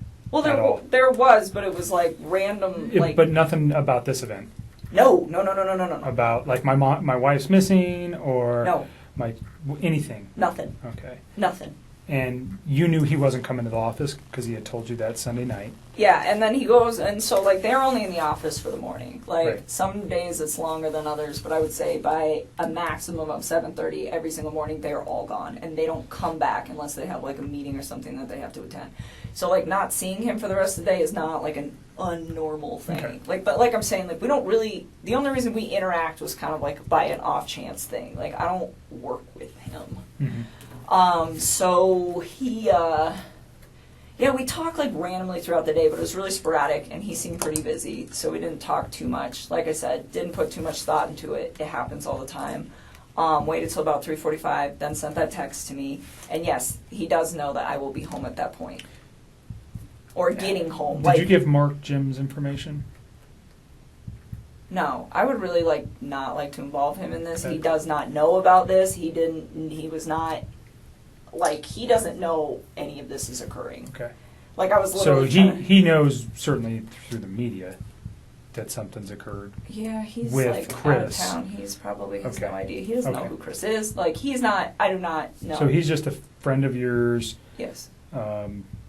He does that not was need to be coming to dragged your into this. apartment and doesn't know anything about Chris. Does he know anything about No, Chris? Okay. nothing. Absolutely And not. we've known Jim for Yeah. years and years. You're not dating him or anything like that? No, It's just a he's friend. like one of my very good friends. Like, my dad knows him. He's a great guy. He works out of state a lot, so when he's in town, we hang out. But when he's in town and he's off of work, to save time, so I give him the key to my house, one, because I trust him and he's one of my best friends, and two, because sometimes he will just meet me there, because I'll be like, hey, I'm getting off of work, and then if I get stuck in traffic or something, he ends up sitting outside of my apartment waiting for me to get off of work. So I'm like, here's a key, and my dog loves him and stuff. So no, he's not. So he's just a involved family with friend. Yes, I don't even The only want reason him I dragged ask, into this. and I'm not really concerned about your location. I think we already have your cell phone records. At some point, did Mark ask you to supply? Did they ask for consent to get cell phone records? That'll probably be done by warrant. If we Isn't that wanted, what you just did? Nope. What I'm talking about is your movement. Oh. By GPS or by cell phone tower to show where you were. Obviously, and I don't want to cause you concern, we want to know where you were that day too. you're dating a man who did some egregious stuff, and we want to show that you were never near him that day. Period. I mean, you guys So- can track my No, stuff. yeah, I mean that was something we will have to get a warrant for, anyways. I'm just saying, if we asked for it, would you have any Yeah, objections to that? No, you can have Right. it. So, I'm a pretty boring person. well, I it don't sounds go like too you many just went to places. work that day, and then you came home, and you were there at 3:45. Yeah, like on give or Monday. take like 5 Yeah, minutes. whatever. But yeah, so 3:45. I meet Jim there. Yeah, I would And totally so re- Jim is understand from an investigative point, he could be a person who could say, yeah, I was there at 3:45. He doesn't know Chris. He doesn't know anything. He could say with one phone call, yeah, she came in at 3:45, done. Totally. Do you know what I'm saying? Yeah. And I don't have to ask anything more than, hi, Chris, my name's Kevin, or Jim. And I'm not saying you have to give it to you. Just leave Jim But alone. if Jim at does not some need to be wrapped point, up in this. if at some point I needed Jim's info to, let's say we couldn't find your phone records, would you You tell me can who have Jim them. was? I will give them to you. Would you tell me who Jim was if I If couldn't you get him? had to. Okay. I don't really want to Great. involve him in this. That's not Perfect. fair to him. That's not, no, if I do not have to do that. That's fine. Yeah, so anyways, Chris was like, call me. And this is the 3:45 text. Yeah, he sent me like a few. I think there was 3 of them, and I don't remember what the other one said. But something about like, yeah, my family's gone, or I don't remember verbatim. But call me when you can, or call me when you have a chance. Something to that effect. And so when he told me call me, I was like, kind of alerted. Where I was like, okay, what's going on? You know. But first, when he told me like his family was like not home. That didn't really seem odd to me that his family wasn't home. It was really vague. I'm like, okay, like, are they at the grocery store? Like, elaborate.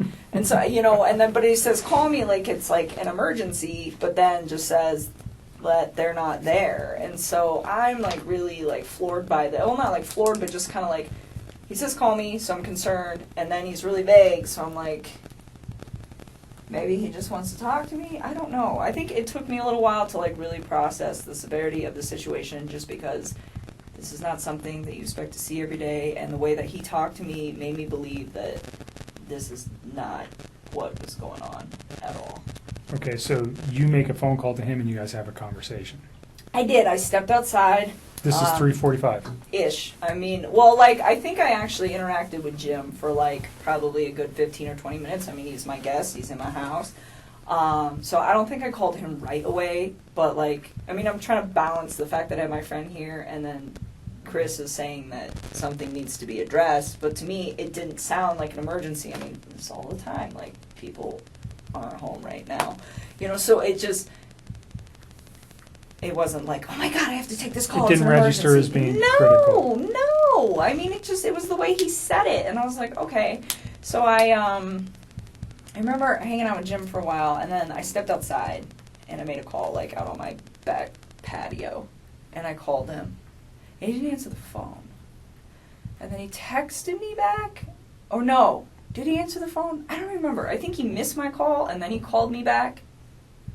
Or he just answered. Either way, it was a very short talk to him where he was just like, I have to go. The cops are here. And I don't remember if he said that on the phone or over text. That's I don't okay. even, I'm so tired. That's fine. You don't But need either the way, different, like, it's the just cops, the context. Yeah, I mean, you guys will figure it out. The cops are here. And I'm just like, all right. And then I remember we were we were texting, but I was like hanging out with my company, so it wasn't like a nonstop text. It was just kind of like I would check my phone every once in a while, and we would communicate with each other. And he was just saying like they weren't there, and that her friend Nikki was there, and that her friend Nikki had called the cops. And I'm like, why would this girl call the cops? And like, I honestly do not remember the order of operations on all of this, but I'm pretty sure the majority of our conversation that night until my friend Jim left the house, which was probably pretty late, I don't even know what time, like 9 or 10, was all via text. So you should have this via text. Like, Okay. I don't think we started talking again on the phone until, like, after my company left. And he was like, I don't know, he just started like giving me details about stuff, and I don't remember what order, but he was saying like, Nikki was really upset and that the cops were there and that they were like searching the house, and I was just like, what? You know, like what? Why? And he was telling me that they had like had a disagreement or something like that, and then he told me like she was gonna go to a friend's house, and I was like, okay, well, maybe she left, you know, maybe she just like went to her friends. And then I think I don't remember, but I think he was the one that told me that her cell phone and her purse were still there. I think he told me that. He told you her cell phone and purse were still there? I think he did. I don't remember. What's the significance of that in your mind at that time? At that point, I thought this woman was really trying to get out of this house. That's what I thought, because he said that they'd had a disagreement, and I was just like, okay, well, I mean, I leave my cell phone at home. When he said disagreement, what did he tell you what it was about, or? Not at that point. Not at that point. So, again, like, you guys are going to have to check these texts, because it's all, like, my brain feels That's like okay. a mashed potato right now. But I remember him saying that, and I'm just thinking, like, well, maybe she was in a rush, you know? Like, maybe she was just like, I'm going to my friends. I'm leaving my cell phone here because I don't want you calling me. I don't want anyone else calling me. I mean, there are days where, like, when I'm outside of work, I will just shut my phone off. I just do it, and it's, like, my way of getting peace. So to me, that, I mean, like, it was weird that it wasn't even that weird to me that she left her phone just because I leave my phone, but it was weird to me that she left her purse. But knowing the fact that that girl was, like, always on her phone, then, yeah, I guess it is kind of odd. Like, she lived on her phone, I think, yeah. pretty much, is my understanding of her and a phone. So, I don't know if you knew that. I did. Until prior to the media stuff, or just from Chris. I did. So, did that strike you as odd? But you're thinking maybe she just left. I just thought she needed to, like, get away from the situation. I mean, that didn't seem that awkward to me, that a couple that is going through separation would be like, I need to leave.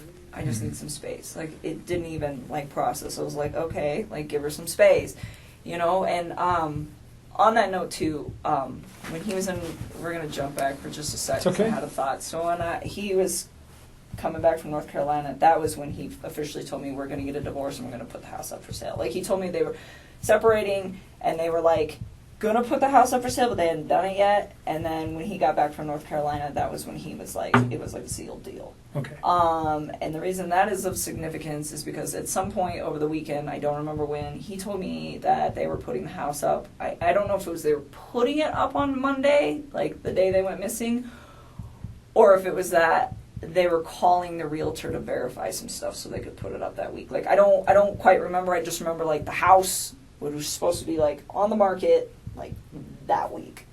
Did he name a realtor ever? Yeah, he did, and I don't remember her name. It was a female. Okay.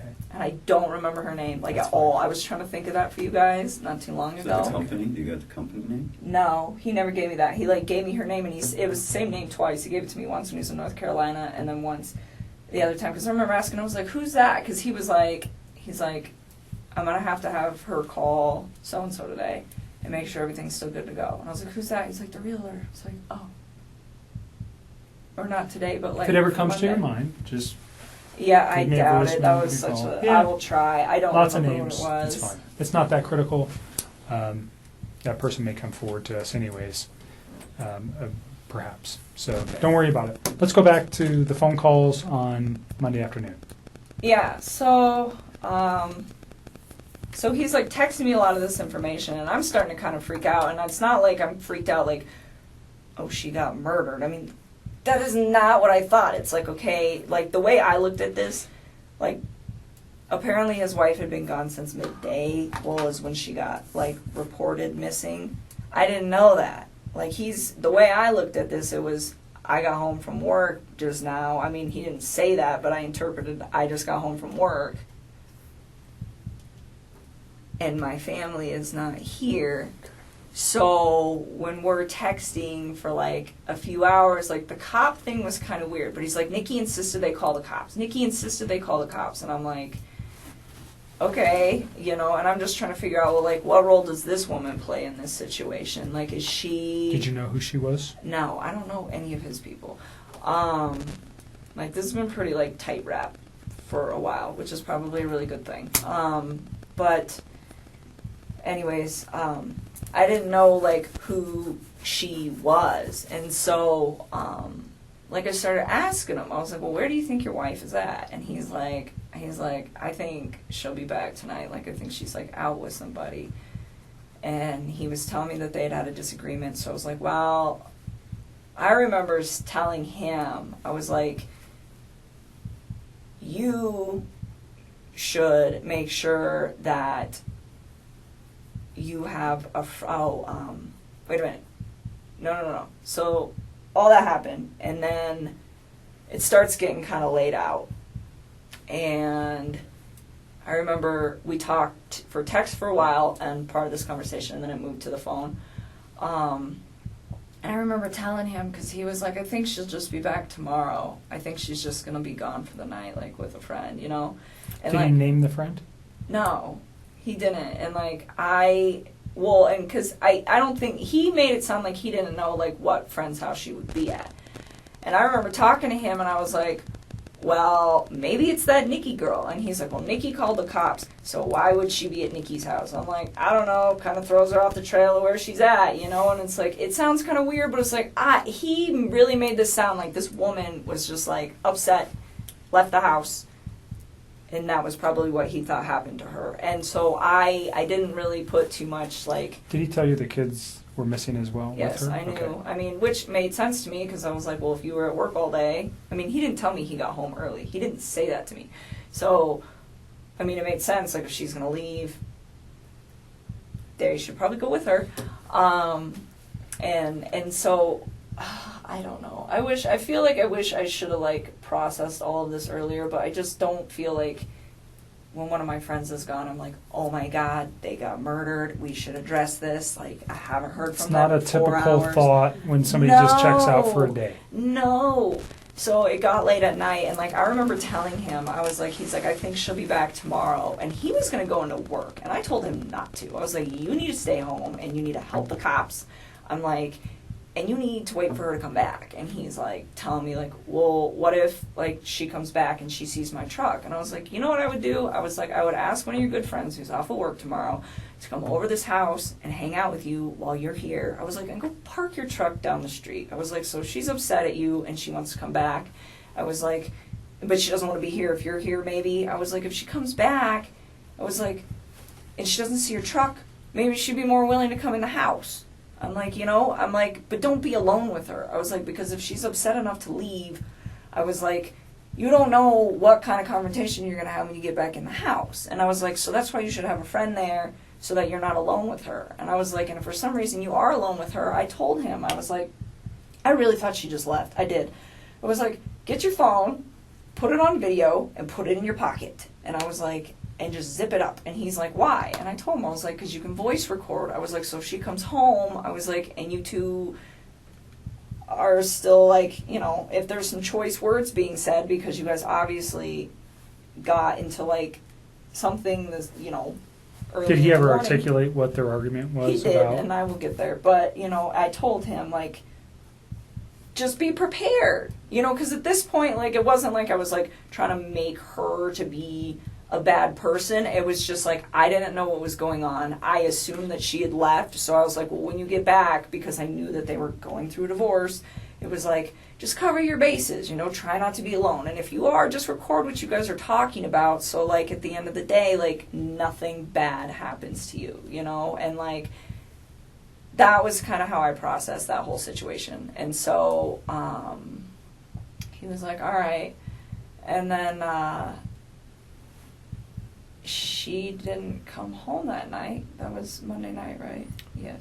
We're talking about Monday. Monday night, yes. And he told me this is what he told me they talked about, and I realized that this is like total bullshit, and I think he's telling you guys a different story. And I think the reason that he's telling me what he's telling, I think the story he's telling you is probably slightly more accurate than the one he told me on this case, and the reason is because I think he was trying to save his ass with the fact that she's pregnant. So he told me that she had asked him to wake her up before he left for work on Monday morning. And so I don't know if she did that on a text or how it was supposedly communicated. But he said that he went to get her up, which I also found weird because, like, she's still sleeping when he leaves because she gets up with the kids. And they get up shortly after that, but, like, it's just him in the mornings, you know. And so he said that she woke up and those two kind of just, like, got in a disagreement. And I don't know what all was said, but he was like, she was being pretty mean. And then he said, she told me that she's pregnant. And she told me that the kid is not mine. That is what he told me. So she's pregnant, the kid's not mine. And that she's... Like he's playing it, he didn't know she was pregnant until that morning. Yep. And that she had an affair with somebody else. Yes, and this is before I knew she was 15 weeks pregnant. Okay. Like all the stuff on Monday that I read from my recollection, because I didn't find out she was pregnant until Tuesday. So anything that got posted on Monday did not emphasize the fact that she like had a baby on board. So then... Let me ask you something. You said that he usually gets up in the morning and it's him and she gets up and takes care of the kids. Is that the routine that you know for them? Or do you know him to get up and like prepare meals prior to him leaving the home? Well, he gets up and he like goes to the gym and he works out in his basement and like makes breakfast, and I don't know. Does he make breakfast for himself or does he make breakfast for his children? I don't know. I don't know. They're still sleeping at that point. Like all I know is he at one point in sometime in this whole thing, he told me that they usually get up at like 6:30 and she gets him ready and takes him to school and like does all the morning stuff with them as far as I know, and then in the afternoons when he gets home from work he kind of does more of the afternoon stuff. Okay. So it's kind of like a tag team operation that they have going on, but I think she does more in the AM and he does more in the PM. Right. Is kind of how I process that, but I don't know. Okay. So she's mean to him and then throws this out. Yes. That she's pregnant from another man. And I said, do you believe her? And he was just like, he said something about like, oh yeah, like she kind of looked like she was showing when we were in North Carolina, but I wasn't sure. And I'm like, so you think she's pregnant? And he's like, yeah. And I was like, do you think she's like having an affair? And he's like, I think she said that out of spite. And he's like, and I was like, okay. And then, and again, like, I think he's just saying all this to me to try to cover his tracks with me. Like, I don't know what he told you guys, but I bet it's probably very different. And I think that what he said to me, it was, like, directed towards me. Like, this whole bullshit little box lie that he had right there was, like, the lie directed Did he at say when the me. argument started? Nope. He just said it was in the morning. He said he woke her up in the morning. Okay. Did he say when she came home? Did he ever let you know that? I think I want to say he said around like 2, but I don't know. Okay. And then he woke her for what purpose? Because she asked him to. Okay. So I was under the impression that he was asleep. I'm assuming this is how it like went, and what he was trying to tell me is that he was asleep by the time she got home. And she sent him a text and said, wake me up before you leave. And then he woke her up, and they got in an argument, and then he went to work. Okay. That's how I processed And the it. context of that argument, again, was just she's pregnant. And is there anything else that he shared with you? He did not elaborate on it, and I didn't ask. What were you thinking at that time? This was like on Monday. Again, at that point, I was like, I still thought she left.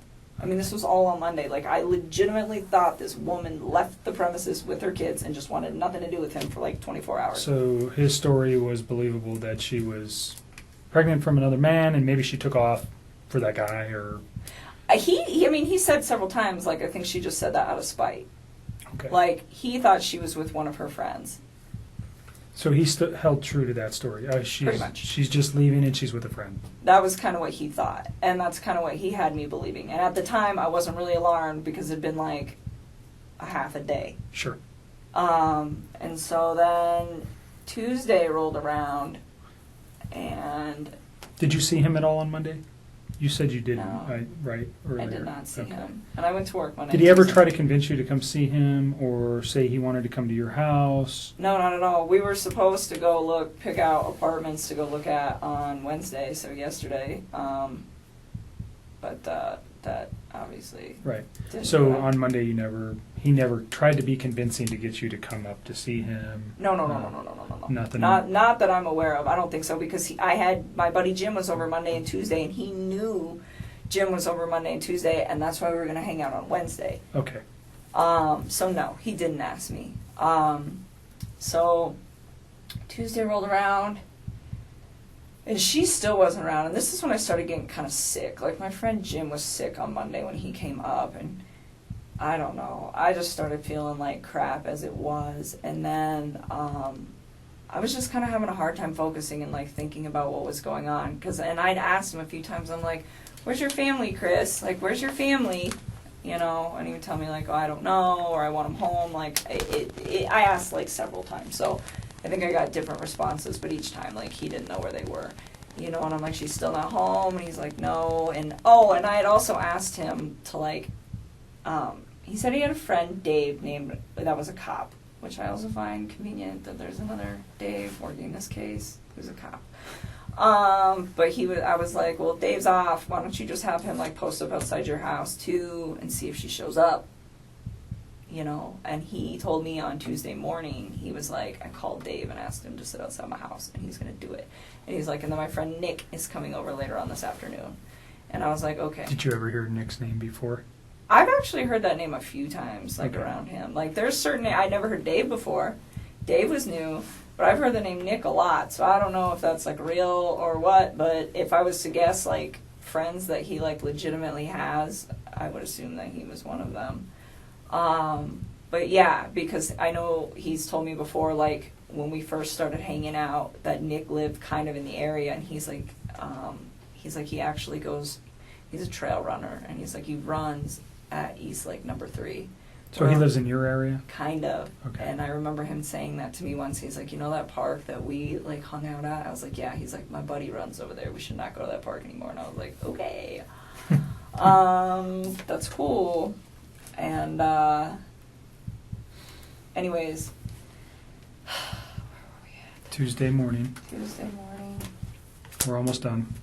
I know, I'm trying to just keep it all together here for you guys. Tuesday morning. Oh, so he said Dave was going to stay outside of his house, and Nick was going to come over that afternoon. I was like, all right. And then, I think most of the texting throughout that day was kind of like, have you heard anything? Like, what's going on? It was kind of like me checking up on him. And I don't remember everything, but it wasn't, I didn't even make it through the entire workday. Like, I was feeling really, really sick, like, in general. And then I decided on my lunch break to get on the internet and look at what was going on with all the reports. And I saw a report that was like, this woman who's 15 weeks pregnant and her 2 daughters are missing. And I was like, whoa, what? And I was just like so floored, and I read a couple other articles just to make sure that, you know, all the newspapers are, and like just double check, like, am I really reading this right? And I'm like, okay. And he had told me previously, like, she says she's pregnant with another man's kid, but he'd said like he could kind of tell in North Carolina, but that girl is like obviously pregnant. I mean, in her photos. I mean, 15 weeks, that's like 4 months. That's pretty far along. And so it's like, how would you not know if she's showing? Like, you totally know she's showing. And so, oh my God, I got so sick. I was just like, I need to go. I just like packed my stuff and I left work and I went home, and I remember I told Jim that I was going to get home early, and he wanted to come over right away, and I was just like, I just needed some time to like process what was going on.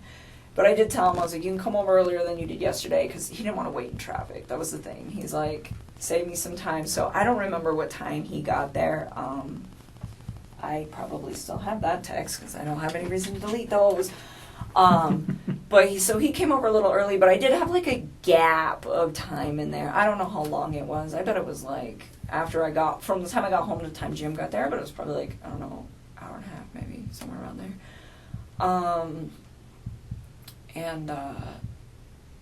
I remember talking to Chris during this time, and it was like all text. I did not talk to him on the phone at all on Tuesday. And I was pretty upset, where I was just like, you know, I was going back and forth, like, where's your family, this and this and this, but I'm like, she's pregnant, you know, and this and this, and he's like, the baby's not mine, and I'm just like, you told me yesterday that you think that when she said that she cheated on you, she did it out of spite. And he was like, yeah. And I'm like, so then it's your kid. And he kept denying it. And then, like, he started, like, kind of worrying about us. He'd just be like, well, does this ruin everything with us, this and this and this? And I'm like, no. I'm like, just trying to, like, his situation is so much more important right now than, like, our situation. But his main concern is you and him.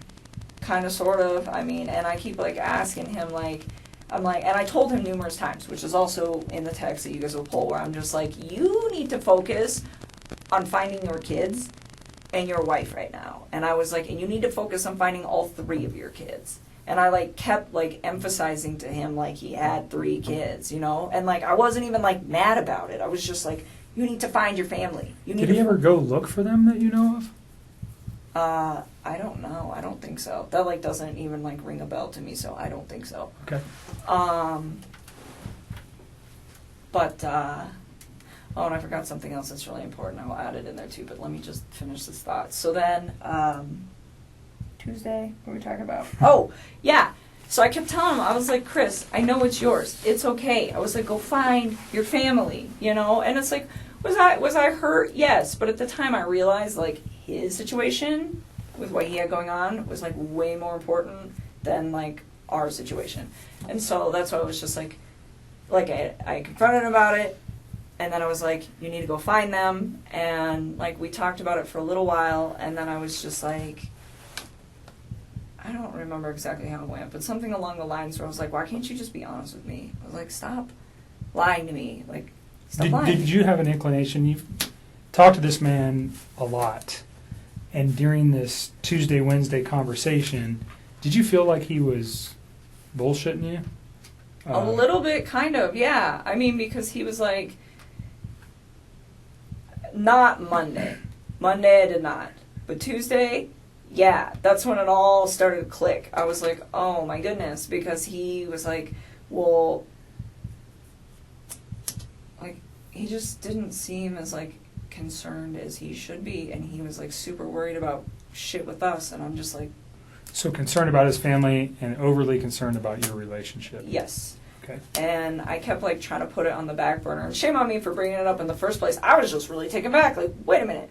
She's 15 weeks, like, how would you not notice that? Like, I was just, like, I was confused. And I was also like, is he lying to me? And I kind of wanted to know, because I realized that, like, there's a situation at hand here, and I'm just like, what is going on? You know, and for part of it, it wasn't even, like, me trying to find out because I'm upset. It was almost like me trying to find out because I'm like, is there something else I'm missing here? Like, I felt like there was, like, pieces to this puzzle that I didn't know existed that were, like, not in place, and it was strange. And so, anyways, I told him, I was like, be honest with me. I was like, don't lie. And I don't remember exactly how it went, but I was, like, trying to emphasize, like, stop bullshitting me. So he told me the truth. And he told me it was his, and then he knew about it. Okay. I was like, okay. And then he asked me again, like, did that ruin everything? And I was like, no, it didn't. And in the back of my head, it's like, yeah, I'm done. I'm not dealing with that. Don't lie to me. But his situation is so critical right now that's, like, I'm not going to, like, ruffle his mental feathers because they're already, like, really ruffled because of the situation. So, like, out of respect for his mental health, I just, like, dropped it. And I just kept telling him, like, we're okay, we're okay, we're okay. But how many times do you think he asked you during these phone calls? Oh, it wasn't phone call. This was text. Pardon me. Text Tuesday. Text Tuesday. How many times do you think he brought up your relationship and if you guys were okay? Probably like 2 or 3 times. And how many times did he bring up concern for his children or his wife?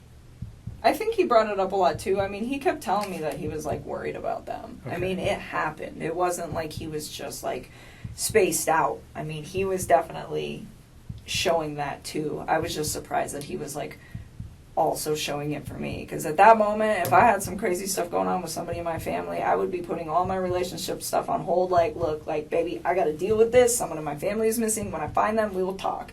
And that would just be it. But that's just me. I mean, that's how I would address the situation. And that's kind of how I've been, like, gauging how I handled Monday, Tuesday, and Wednesday is, like, what would I have done? Sure. You know, and kind of, like, that's why, like, I didn't contact you guys on Monday, because I probably wouldn't have done that for one of my friends. And not that I'm cold-hearted. It's just, like, it just, that's just not how me and my friends work. So it didn't, you know. So there's extenuating circumstances that you wouldn't have known that caused her friends to be concerned. Just so you know, there's nothing wrong with you for not going, oh, something's wrong, and calling the police.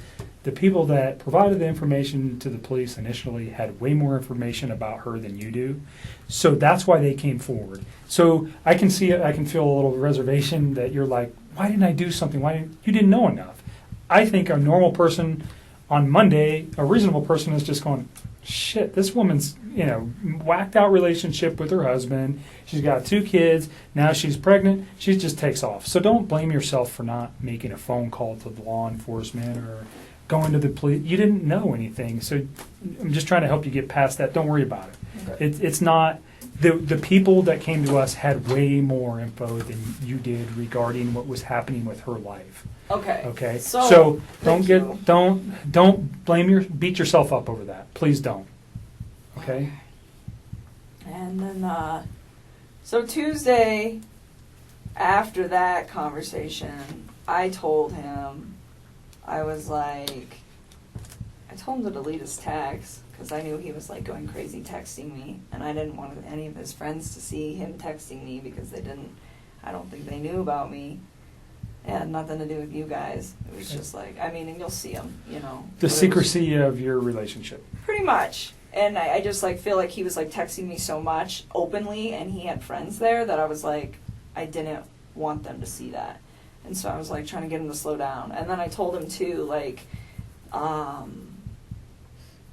after he lied to me, I was just kind of like, I was done. And I was trying to find a way to, like, get away from the situation without alarming him or panicking him. So I told him, like, everything is all good, I'm still here for you, and I feel bad because, like, I lied to him, but, I mean, I, like, just try to keep him calm, and then I told him, like, contact me once they find your family.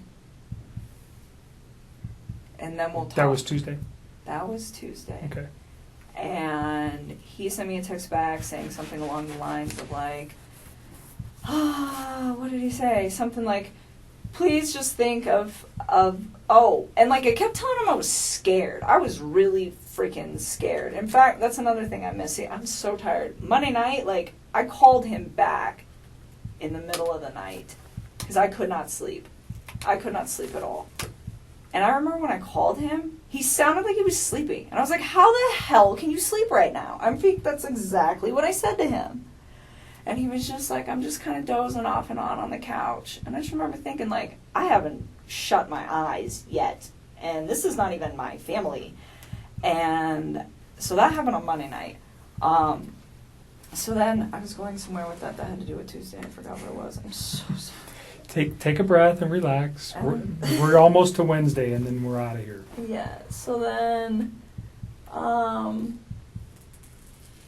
so then once he lied to me, I just really trying to, like, push him away, and he was like, just don't forget, like, the person that you knew me to be when you were with me, or something like that, and, like, it was that strange? It just kind of sounded almost like a farewell, and, like, I didn't think it was too weird, because I was like, I think he realizes that I'm really upset that he lied to me, and I think he's aware of the fact that I'm probably about to walk away from him, so I think that was, like, his way of, like, saying goodbye. So it didn't really seem strange in the context of what was going on between, like, the him and I part of stuff. And then, and I kept asking him, too, like, what did you do, Chris? What did you do? And he was like, I didn't do anything. And I'm like, where's your family? And, like, I asked him that. I don't know if I started doing that on Tuesday or if I started doing that on Monday. But I think it was Tuesday, because I don't really think I was that alarmed on Monday. And then, So that was supposed to be like our final sign-off text. And then Jim got there at my house, and I was hanging out with Jim. But I was still, like, in my head, just kind of, like, stressed out. And I remember I, like, walked out of the room, went in my bedroom, and texted Chris one more time. And I told him, I was like, if you did something bad, I was like, you're going to ruin your life. And I was like, and if you did something bad, I was like, you're going to ruin my life. And I was like, and I promise you that. And he responded back to me, and he's like, I didn't hurt my family, Nikki. And that was, like, the last text. That was the last time we ever talked. And I never said another word to him after that. That was Tuesday. That was Tuesday. And then he left me alone. He gave me the space that I asked him. He respected it. And he didn't, like, mess with me at all. Was that a phone call where you said? No, that's all Tuesday. Text Tuesday. Text Tuesday. Just call it All text text. Tuesday. Okay. Everything was text. I did not talk to that man on the phone at all that day. I mean, I don't think so. I'm pretty sure it was all text. And then... So at that time in your mind, if you said that, what are you thinking? What were you thinking, that he maybe did something to his family? Yeah, I started getting really scared. What caused that thought? The fact that he lied to me. Okay. And that she still wasn't home, and it was day 2. Like, I figure if you're upset for a day, you leave for a day, but you come back. And she wasn't back. And it was, like, midday. And not only that, but, like, she doesn't have her phone. She doesn't have her car. She doesn't have the kids' EpiPen. She doesn't have any of that. So what I'm thinking in my head is, like, for a night, if you're really upset, somebody comes one of your friends picks you up, like, okay. But I can't explain that for 2 days. Like, that just doesn't, like, logically process in my mind as something that any woman I know would do. The one-night thing, I know women that would do that. But the 2-night thing, no. And so I'm like, she's still not back. And he just lied to me. And it made me, like, I just started getting scared. And I remember, like, telling him that throughout the whole day. Like, I don't even know how many times I texted him that. I wouldn't be surprised if it's, like, 8-10 times. Where I'm just like, I'm scared. I'm scared. I'm scared. And one of the last texts that I sent to him, too, I told him, I said, I'm scared because I feel like I don't know who you are anymore. And his response to that? I don't even remember, to be honest with you. I think that was, like, in that, like, sign-off text that I sent to him. Okay. But, I mean, I was, like, kind of scared. What I was really scared for was scared for his family's well-being, because it's like, I don't know where these people are at this point, and it's scary. I mean, it's scary that she's gone, but it's even more scary to me that these little girls are gone. Like, that was the part that really freaked me out. Like, if it was just her, I'd be like, well, maybe she took off with somebody, maybe she didn't. I mean, I don't know, because she's a grown woman and she can make those choices. Was some of this scared, was there fear in you that people were going to find out about your relationship too? No, I didn't even care about that at that point. I was just, okay. like, scared, like, of the situation. It was, like, getting escalated, and it was freaking me out. And he was just, like,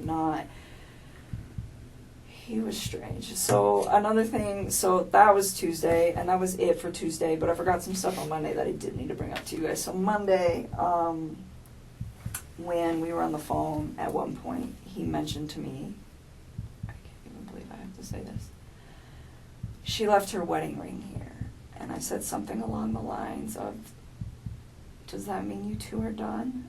And he was like,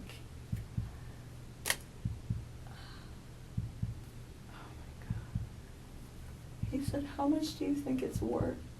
And I was like, remember hearing him say that and being like, what the fuck? And I remember thinking to myself, like, I don't even know how to respond to this. And so I was like, I don't know, pawn it, man. And I was just like, I pawn jewelry all the time. I pawn jewelry a few times. I was like, it's not worth shit, though. And I was like, so I don't know if you really want to do that. And he's like, no. I think I'm going to get it appraised. It's a nice rock. And I was just like, okay. And it was, like, really awkward. And that was on Monday? That was on Monday night. And that, to me, was, like, it was kind of strange. And then the Tuesday lying thing. Like, I'm telling you, it started, like, Monday night, him saying that was why I couldn't sleep, because he made the comment about the wedding ring. Okay. And then Tuesday, her still not coming home, and then him lying to me. And I was just like, oh my God, like, what if something happened? And it was, like, really hard for me to When you say, what if something happened, what were you thinking? Like, what if somebody took her? Like, could he possibly hurt her? And that was, like, the first time that I really, I think, genuinely considered, did this man hurt his wife? And it was like hard for me to grasp. And I thought about it a lot, and I waited for the night because I wanted to see if she would come home. And it was already pretty late, and I had company, and I was just like, let me just see how this plays out. And my buddy Jim left. I don't know, probably like 9 or 10. Probably it's like the same time he always leaves. And then I couldn't sleep again. It was really bad. And I woke up in the morning and I saw the interview that he had with the newspapers. And he just looked really different to me. How so? The light in his eyes is gone. They're like a different color now. It's like he has no soul. I swear to God. I saw it and I was just like, look at his eyes. I saw his mugshot. They're not even the same color. Like when you guys retrieve the pictures that are on my phone, look at his eyes then compared to now. Like, it's the scariest shit I think I've ever seen in my life. It freaked me out. I was like, that's not even the same man that I know. And it was really uncomfortable. But anyways, I saw that report in the morning and I was just to the point where I was just like, all right, like, something happened. This woman is missing. Whether it was him or someone else. I know, like, a woman went missing not too long ago in Longmont. Like, I think it was like 2 months ago or something like that. And you guys, not you guys, but somebody up there called off the search on her. I don't think they ever found her. So I was like, I don't know. Maybe that's connected. Maybe somebody came and got her. Maybe he did something. I don't know. But I knew, like, it was a problem. And at this point, I was like, I'm in a very messy situation with this man. And I don't know what to do. And so I called my dad, because he's like the only person that I trust with everything in the whole world. And I was just like, I have a problem. And I told him everything. And then I was like, we just discussed it. And it was like, we need to go to cops. Definitely. Because I figured you guys would find me eventually. But I was like, I feel like they need to speak to me. I feel like I'm a very important person for you guys to communicate You are. with. And so, you know, and again, I wish I'd have done it sooner, but it just kind of took the sequence of events of his lies and all of his bullshit falling apart for me to process that I needed to address the situation. And so, you know, and the time. And so that to me, and another thing he lied to me on, I caught him on Monday night, he was like, oh, it was right after the wedding ring thing. He was talking about, it might have been before, one of the two, but he was like talking about how he like reflected on North Carolina, and he was talking about how he wanted the separation and all this stuff, and I'm like, wait a minute, I thought you were the one trying to make peace with her and she's the one who didn't want it. He's like, no, I wanted it. And I was just like, okay. And another thing on Monday night, his breathing was like, it was like his voice would crack sometimes. But I didn't, like, condemn him for anything like that, because I was like, well, yeah, he's probably stressed the hell out. His family's gone. You know what I'm saying? Sure. So, I don't know. So that happened. And then, he never made any admissions to you about anything that he had done? Nope. He never said anything about doing, or at any time, not just in these days, but during your relationship, did he ever say anything about hurting his wife, his children? Never. And then on these conversations from Monday to Tuesday, did he ever say that somebody did something to them, or did he ever give an excuse to you how this could have happened?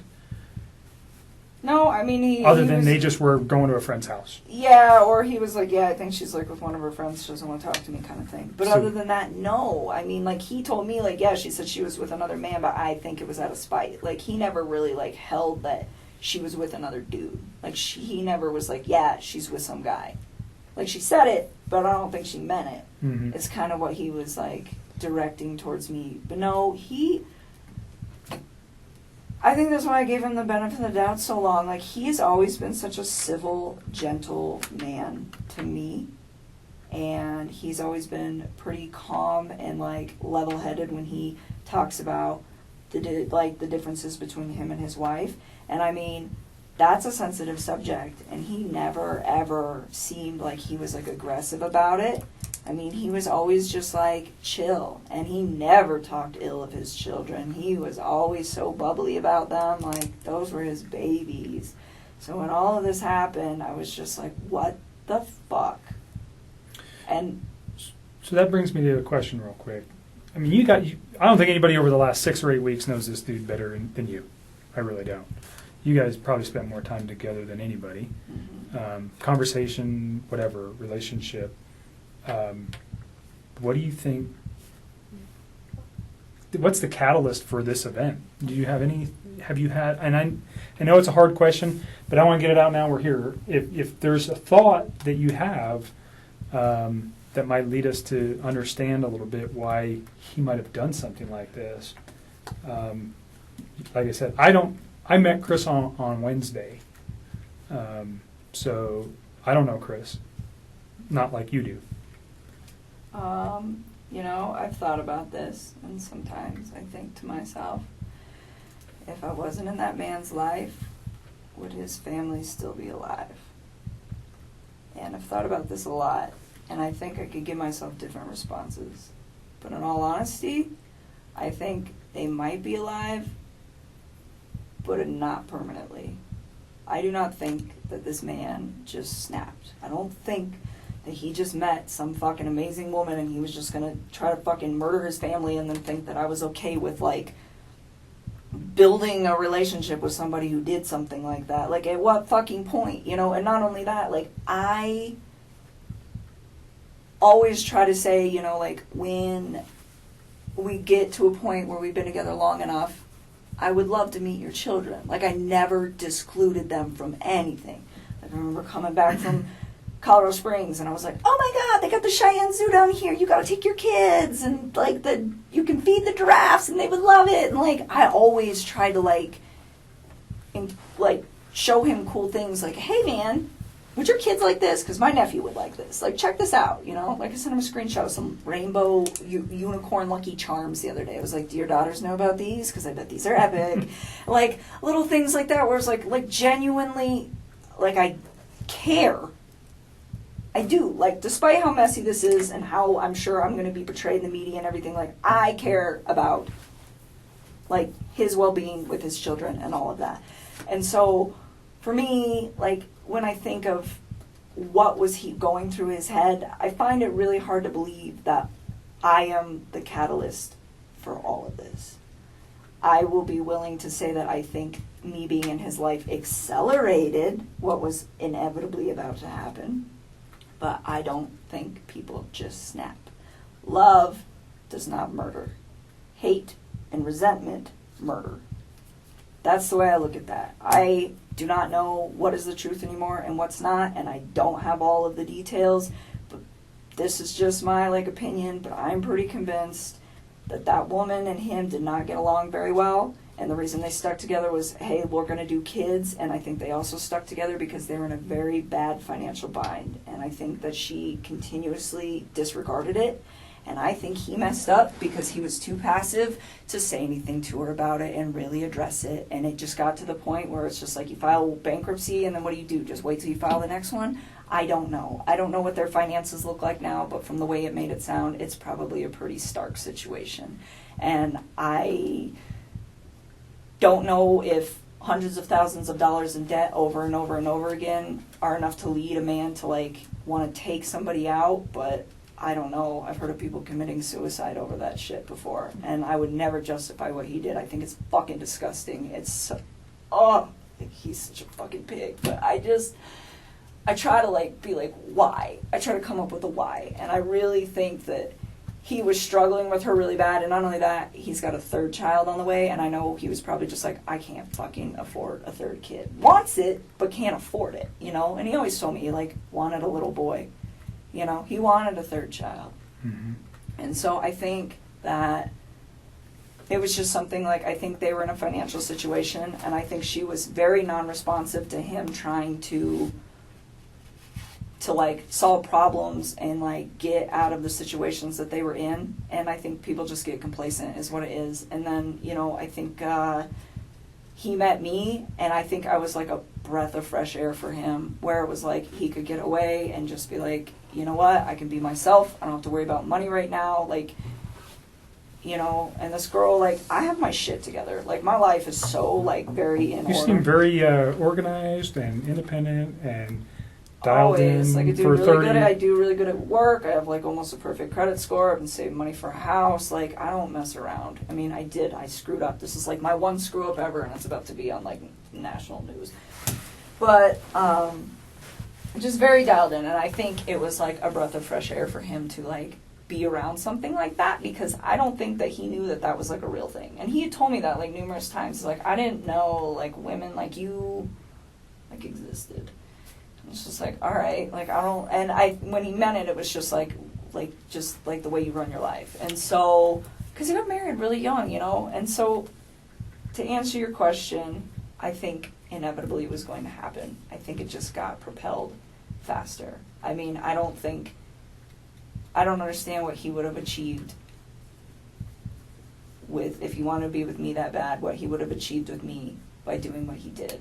I think his situation at home was way, way deeper than anything him and I ever had, and it led to that. And I don't know what happened in that conversation that they had, but I kind of have a feeling that it wasn't even about her pregnancy or another man or me.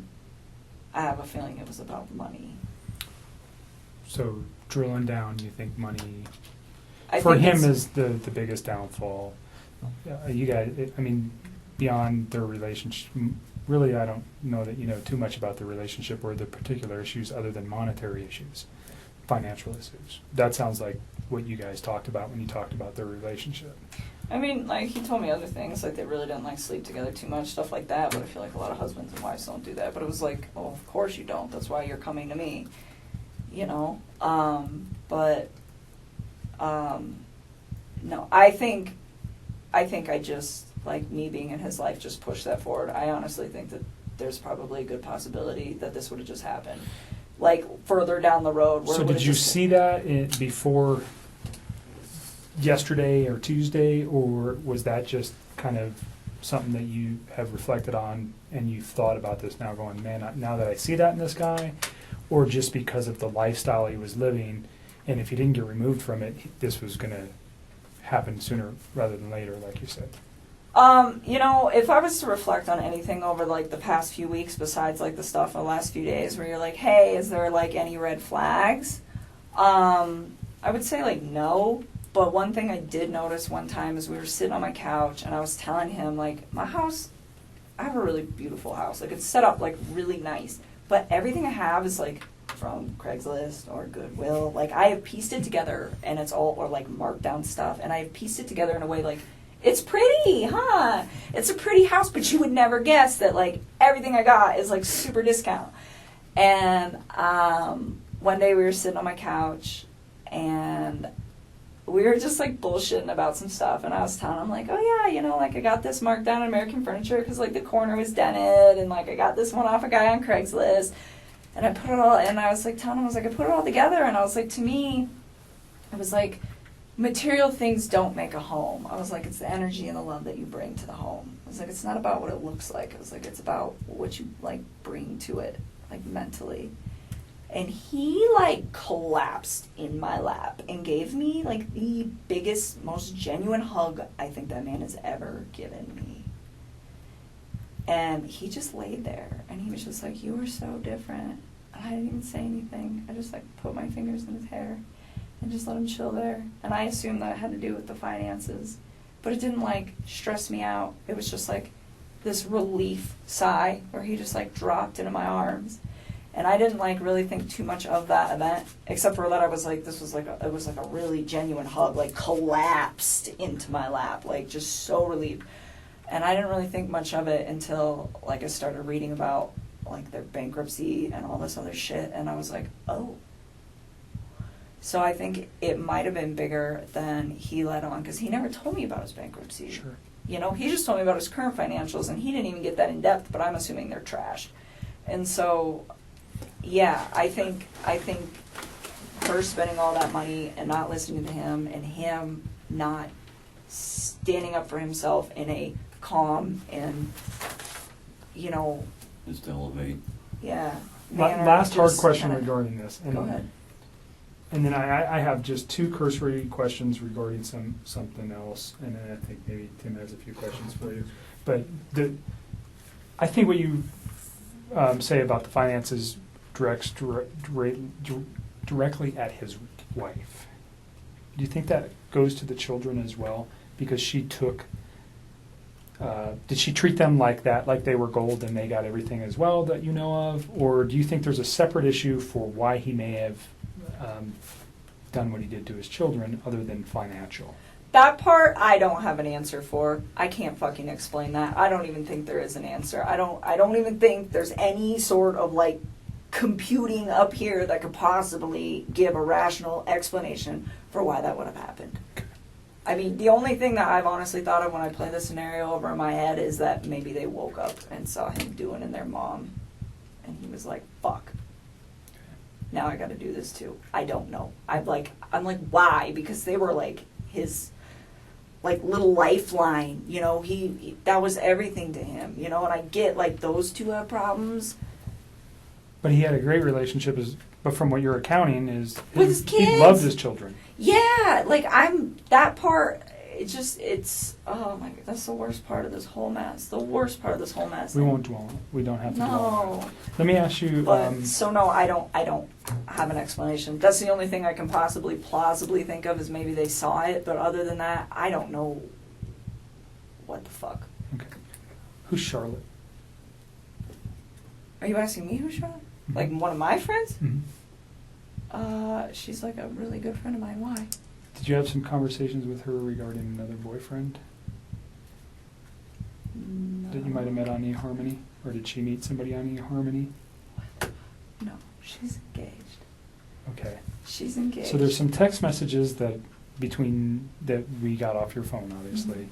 Mm-hmm. And the only reason I'm asking this is because if he found out maybe you had another boyfriend, you understand my line of questioning, that looked like maybe you had another boyfriend.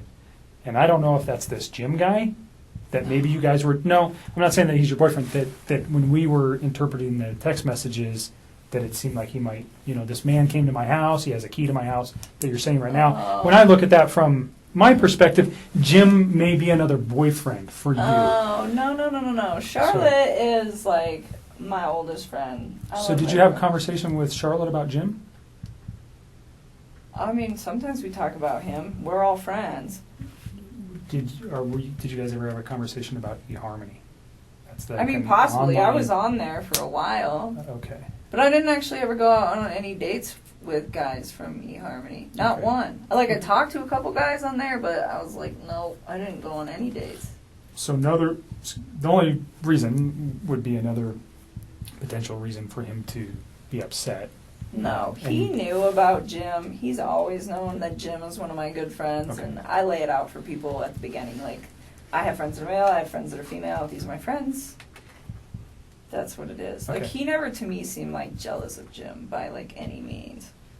So no, I'm curious what text you're talking about with Charlotte. I talked to that girl so much. I have 153 pages of text messages, so I can't.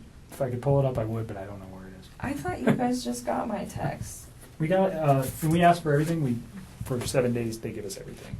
Oh, so why did you need to just do that if you just had them?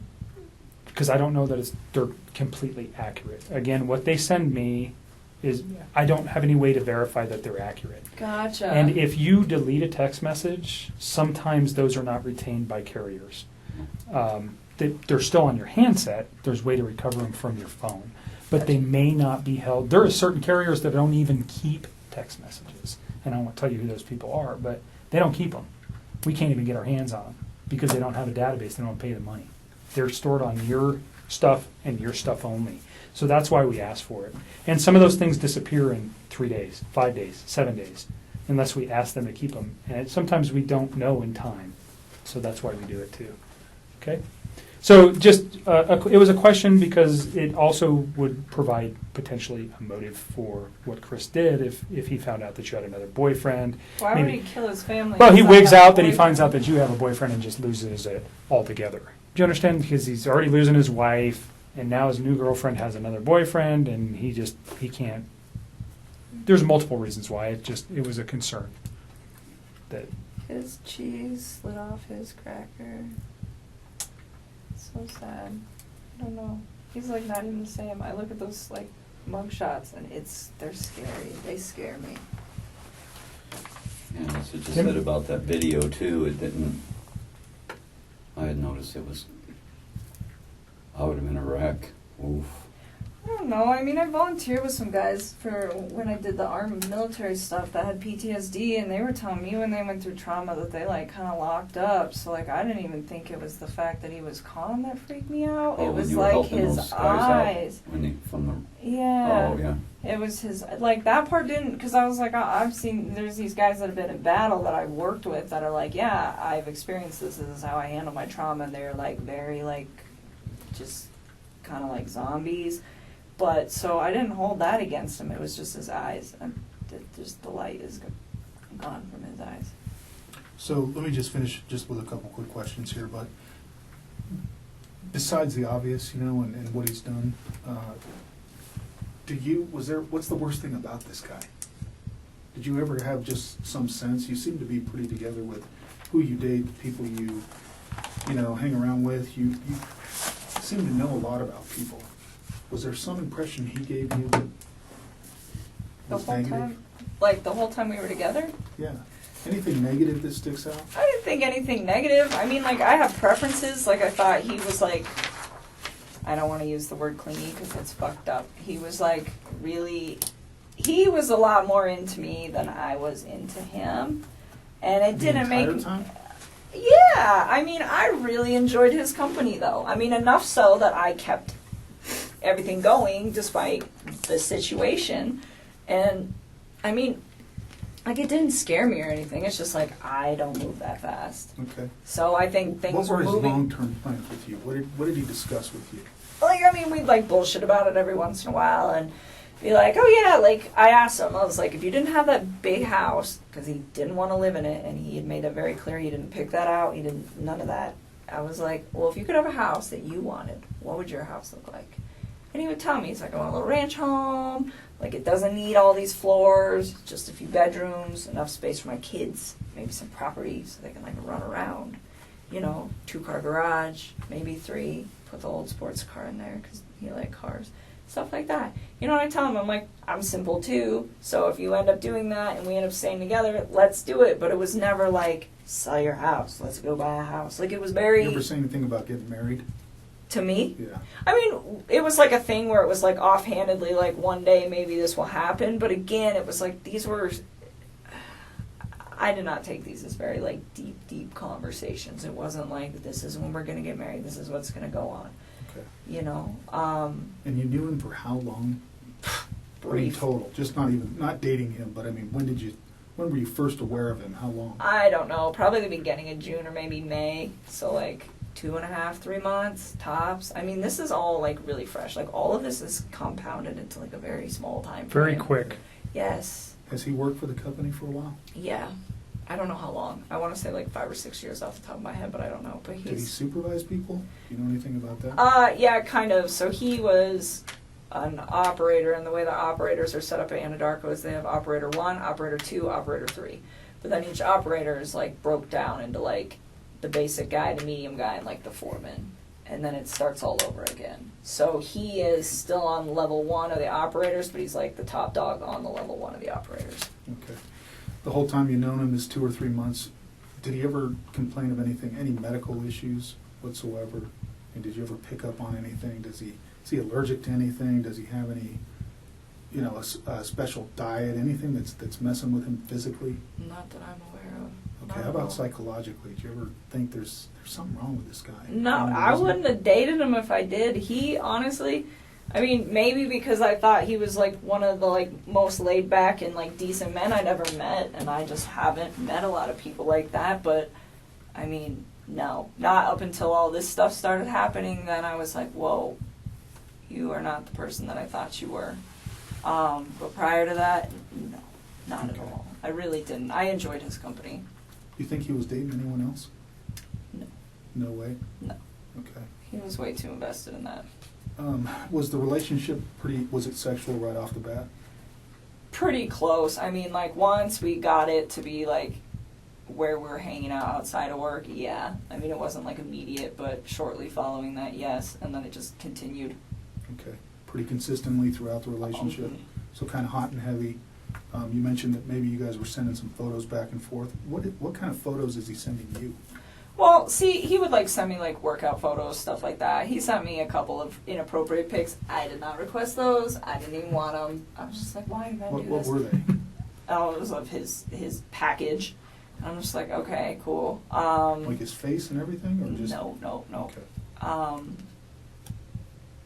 No, that's it. But I think he only did that, like, one time. It's just like, I don't even really want this. But usually he would just send me pictures, like, workout pics, like, progress pics stuff, and I would just kind of keep him updated, like, because he had some, like, fitness goals in mind, so it's kind of like trying to help him out with that. Okay. When was the last time you guys were intimate? Saturday. Was that at the Broncos game? Uh-huh. Where would that have taken place? At my house. When he went to go pick you up before heading up to... He didn't pick me up. We drive my vehicle. But, yeah, prior to and immediately following afterwards. So it was like, So when he dropped you back he off, came to my house, you it did. happened, and then we went out to dinner, and he came back to my house, happened again, and then he left. Okay. Any other stressors in his life besides finances and that he mentioned? I mean, His wife? just the fact that that she doesn't, like, let him openly communicate. I mean, but other than that, no. I mean, nothing that I really know of. We didn't, like, dive super deep into that stuff. It was just, like, occasionally there'd be a conversation where it would come up, and, I mean, it wasn't even really information that he wanted to provide. It was just, like, me being curious, like, why are you separating from her? This is good to know. Or, like, what are your finances like in case I end up building a life with you? But it was usually me, like, doing the inquiries, but I used to try not to be, like, super invasive about that stuff. Mm-hmm. What are the, in your mind, again, just real quick, what are the things that really pop out to you that he would complain about his wife? Just that she didn't listen to him. She, like, never listened to him. She always just, like, shut him off. Oh, and he told me once that she used to, like kind of, like, talk shit to him in front of his kids, and his kids were starting to repeat it. Did he give you an example? Yeah, she said, what did she say? He said he tried to ask her for something and ask her a question. I don't know, something. He didn't, like, dive super into this. This was, like, pretty early on, and she said, she told him to shut up and that he didn't know anything. And his kids started, like, repeating it. And he said that it made him really sad, and he realized that was when he needed to separate from her. So, and he never, though, he said she was a good mom? Yeah, I mean, he never complained about her being, like, a bad mom or neglectful or anything like that. Abusive, anything like that? Nothing. When it comes to, like, violence or anger or any of that, nothing. I mean, and he even said, like, yeah, like, so she kind of, like, gets bossy with me sometimes, but as far as, like, arguing back and forth, he's like, that never happens. He's like, we don't fight like that. So I don't know. He seemed pretty, like, even-keeled with stuff, so. Did they talk about how they discipline their kids at all? I never asked. I felt like that was not my place. And he never mentioned it? Nope. That's all I was going to ask. Just making sure nobody else. What time is it? I've been so... It's 8 o'clock. Yeah, It's time to go. You have my card. Things will probably come to your mind in the next day, week, month, year, especially as you get some sleep and recover here. Please don't hesitate to call me. My email is on there. You can email me. The business phone number on there is not accurate. I used to work in our Pueblo office until So what is it? July. Just call my cell phone. I'm never in my office anyways. Okay. Okay? My cell phone will always be the same, so just call my cell phone.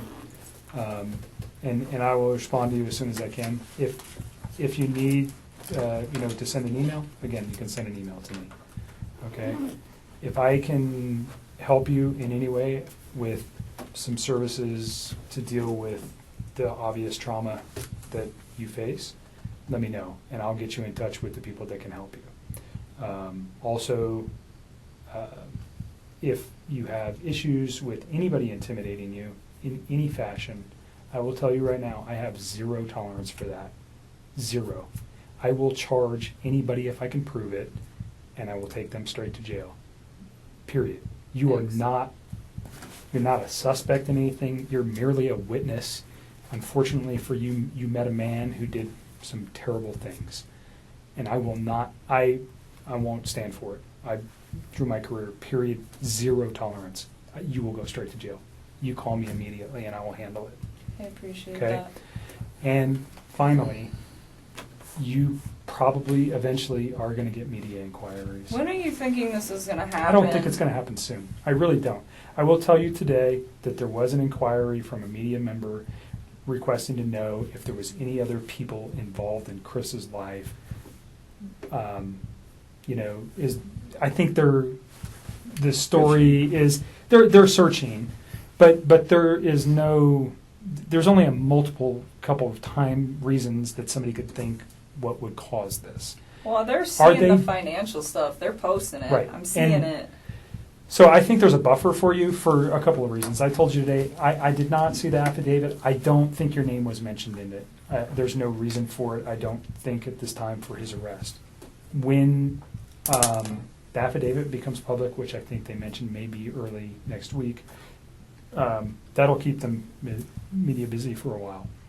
Oh, so her name wasn't in it, that you think? I don't think your name Mark was said in he it. didn't publish that thing Right. yet, so if he has... So I talked to Mark this morning, and I know he has not written a report. Now, I do know that he did talk to the people yesterday just regarding her, because it was important for some of the things we were doing yesterday.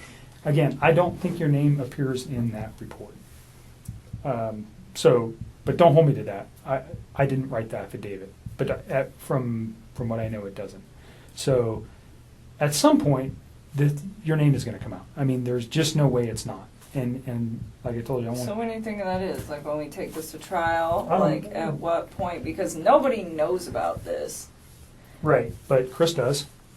Yeah, I don't think he's in any rush to tell the media anything. I mean, maybe. Is there mitigators that he, in his mind, or again, you got a phone call from the public defender's office, whether you talked to them or not, I that's did your business. not. You didn't? I did not. Oh, I thought you did. I did not. Hmm. I didn't know what to do. Mark said to ask you what to do. Okay, so did they reach out to you? Yep. Okay, your decision. You don't have to talk to them, or you can. I won't say either way. You have to make that decision for yourself. I don't really know what to do. I feel like if I talk to them, they're either going to try to like find some holes in my story or try to get me to like be Chris's only ally, and I don't really feel like dealing with either one of those. Then I think you've made up your mind. Yeah, So, I don't and want maybe confide in your father. No, that's what we were talking about. Yeah. I can't really give you legal advice. They have every reason to want to talk to you. Just like if they got to you before I did, I would want to talk to you too. You understand what I mean? And I won't hamper what their investigation is or anything. They want information too, certainly. They have a client that they're trying to protect and make sure that everything that we're looking at is the same thing that they would want to But look they at. can get it from you.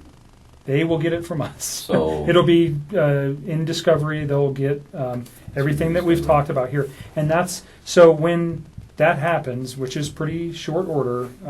The reports that we will generate, everybody involved in this case, will be sent to the public defender's office. I think at that time you might find that there could be some exposure for you. So I am not going to tell anybody who you are. If somebody called me today, I don't talk to the media. I don't have any business talking to the media. Mark has no business talking to the media. They don't need to know who you are.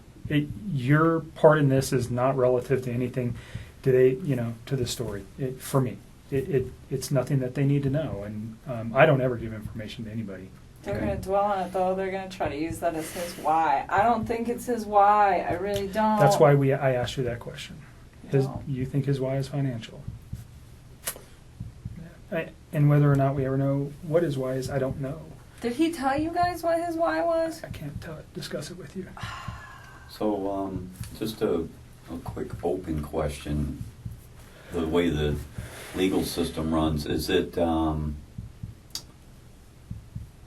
if he totally confesses and pleads guilty, is there a reason for a trial, or do they just pack enough discoveries together that this proves what he said, and So the and purpose he goes of to a kind of court and it's done? Or the purpose for discovery is we have to. We're obligated by law to share everything that we know with the public defender or Absolutely. a private attorney. Right. Okay. It doesn't go the other way. They don't have to share anything with us. So we are obligated to give them everything we have, no matter what happens. I can tell you right now, probably sometime early this week will be his. He's going to enter a plea. Either I'm guilty or not guilty. That will probably be sometime Monday, Tuesday, Wednesday of this coming week, I would imagine, from what I heard today. Now, it might be a little more delayed, and then that starts the legal process. So But if he pleads if guilty, he pleads though- guilty, could that happen today? Sure, certainly. I mean, he could go to his attorneys. You've seen it happen before. If he pleads guilty, is that information still available? Absolutely. Because there's still got to be legal process regarding, is he competent to stand can he make that plea? Are the attorneys going to allow him to do so? You know what I'm talking about. Yeah, So okay. all that information still goes to them. And then that would play into, potentially what is the sentence, what could be the penalty. All those things have to be looked at by attorneys. So there is not them ever getting her name. It is going to be there at some point.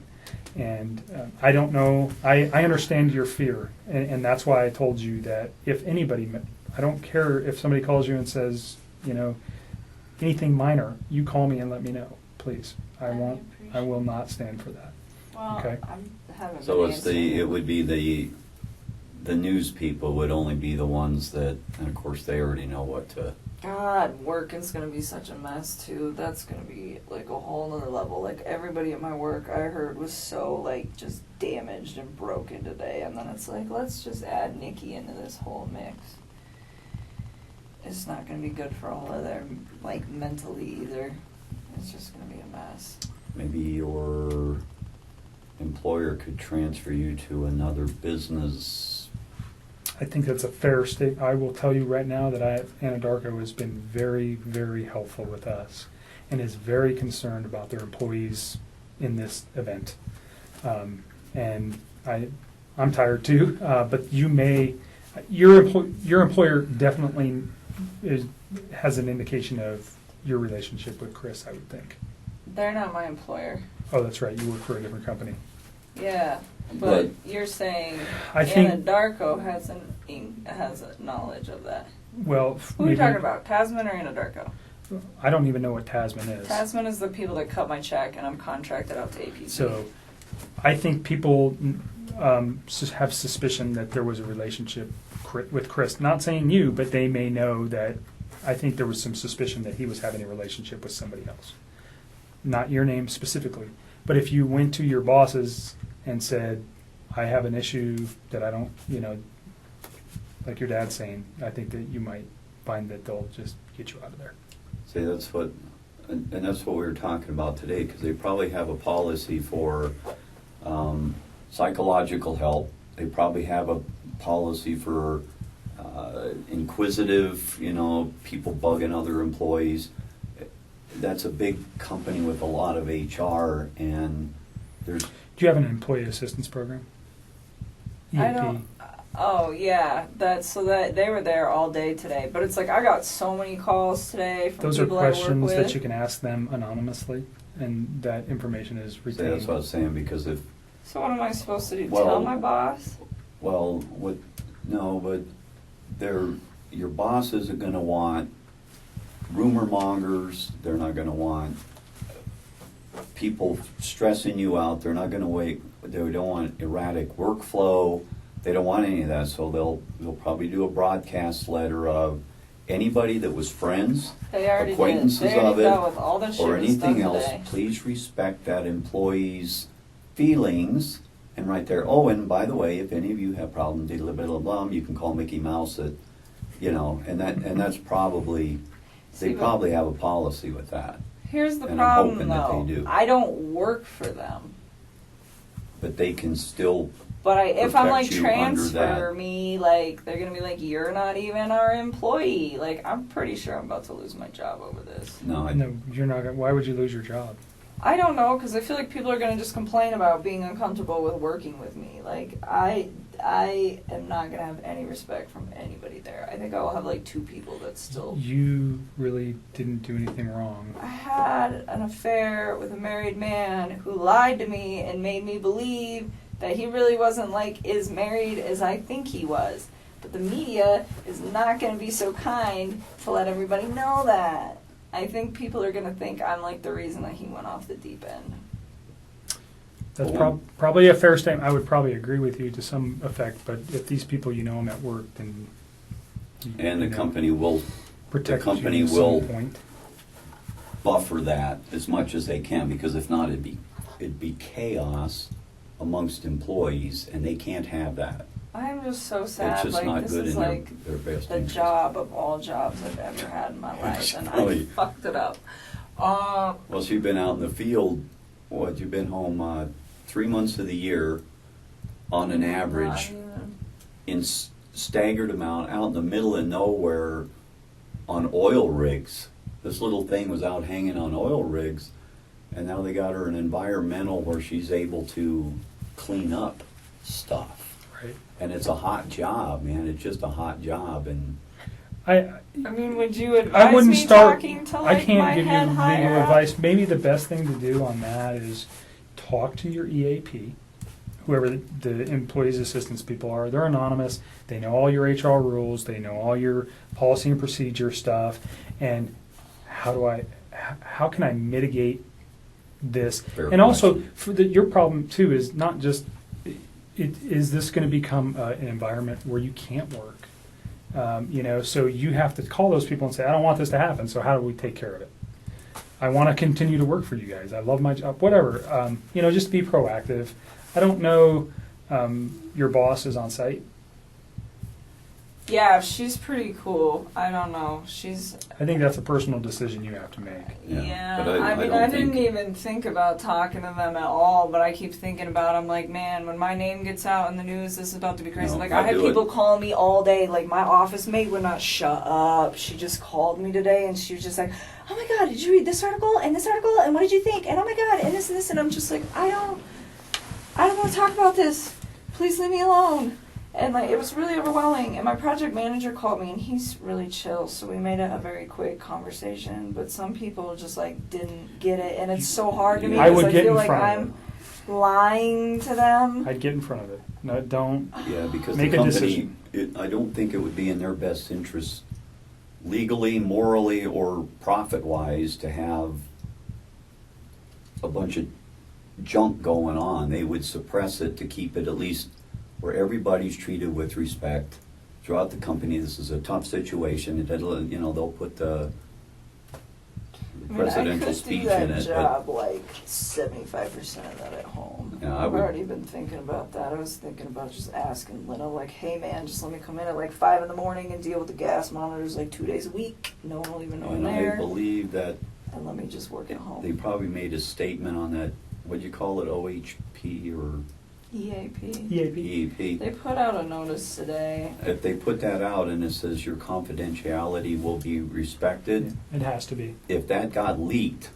through an HR department and that got out after you told them something, that would not be good for... Employment law is very strict on that Yeah, kind of so stuff. I think you should just not attack it, but be proactive in it and snuff it, because... And what? Just go tell my boss, like, not what I told you guys, but like a summed up version of it. Like, hey, Well, my name is about to get released in the media, and there's a lot of stuff. I don't know if I'd do that in that fashion. I might you just need to figure out a tactful way to do that. And perhaps in an employment, there is attorneys that deal with employment law, and maybe you want to reach out to one of them. That might help you. I don't know. It's a decision that you might need to make, or you might want to talk. I think I would talk to EAP first, because it's not going to cost you any money. See if they'll do something. I hope so, because they're not actually my employer. So Well, they're an outside agency that just knows what's going on. But See, I don't know, both so companies, it would be in their best interest to protect everybody, including all the foremen he worked with, apprentices he worked with. I mean, all of those people have a lot of information too. Not like me. But again, they don't want to hear it. They don't want to have, they don't want to talk about it. They have the same rights. So it would be a company-wide thing.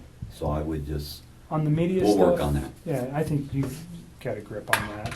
On the media stuff, for you, I wouldn't talk to the media. Just tell them you don't have any comment. And for you, probably the same.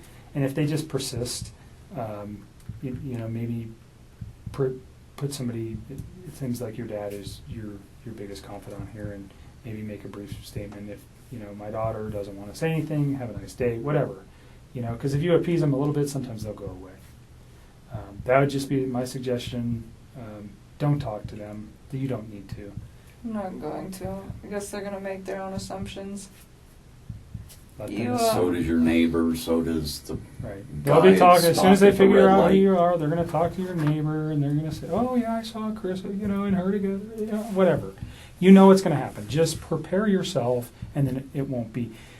Are they going to swarm my house? No, I don't think so. No, they were like swarming his. He told me that he's like, there's media everywhere, and it's just like, I hope that does not happen to me. Yeah. I mean, I have like a safe house in Denver that I can go to, that I have the keys to, that has nobody there ever, and it's all I have to do is check the mail, and there's no questions asked, and nobody knows where it is, and I'm not telling anybody, but it's like a really nice spot for me to like hide out, and I don't have any friends in that building. I mean, it's an apartment, but it's we will answer your phone calls, but the safe house is from the safe house is the safe people house. Banging on her apartment well, door. when should I go there? When do you think all this is going to start happening? I mean, it's kind of... it might be just good for you to go there anyways for your sanity, and stay away from this place that you had a connection to this man with, and get your thoughts in order. It's so sad. That was my nest. That was like such a warm little place. That was now it's like I haven't even slept in my bed. I've just been sleeping on the couch with the dog. I don't even want to do it. What other questions can we answer before we go? I don't foresee talking to you again regarding this now. An attorney might review something and go, hey, can you ask her another question? And that would be a long ways down the line. I don't think there's anything else. I let you talk for a long time today to get it all out. So we don't have to do this again, because I don't want to traumatize you again. But if there is important things that come up, please know that I do want to talk to you about those. Other things that we haven't talked about today, or if something I got to tell them. Just call me. I mean, like, some things I thought were really important. Like, the other day, like, I didn't mention the wedding ring thing, and then I was like, that was really creepy. I should probably tell them about that. And, and you got those cards. I gave you those cards. So you gave me cards, and there was clothing in there. Yeah, I don't care what you do with it all. I just don't The want clothing, was any of the clothing anything he wore this weekend, or is it stuff that was from... No. It was, like, stuff that he brought over, like, prior to that. Okay. None of that. Like, some of it's been washed and folded since then. Yeah, I just wanted it out of my house and didn't want to throw it away. We'll take care of it. We have it. We'll take care of that. If I have questions on the context of a text message, I might just call you and say, "How does this mean?" Because I might not understand what you were talking about. If that's okay with you.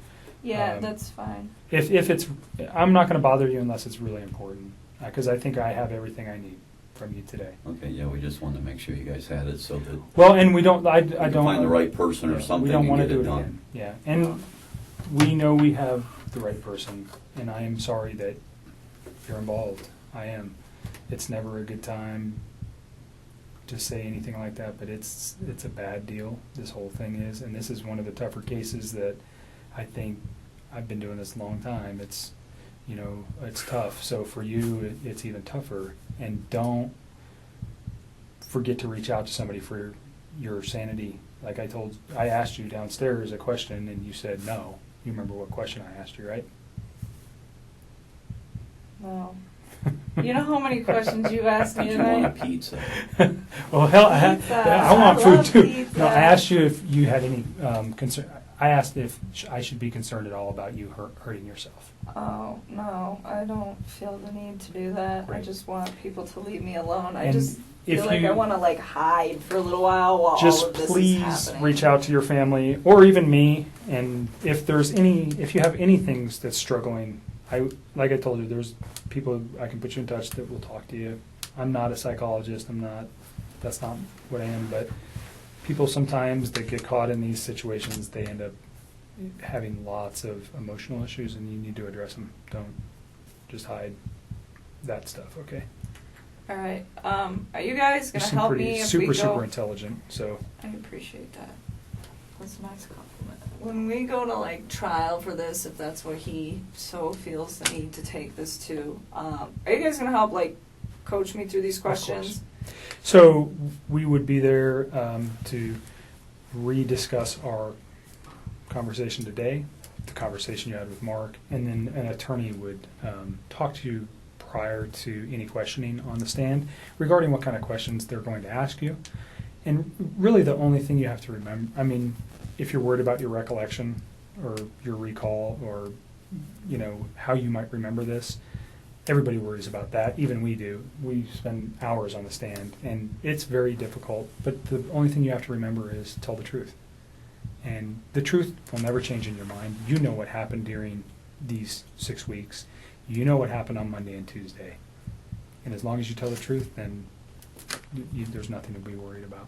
If you don't remember something, you don't remember it. Might they pick on you a little bit about that? Absolutely. They usually pick on us a lot more than they do you guys. So, but that's so far down the road.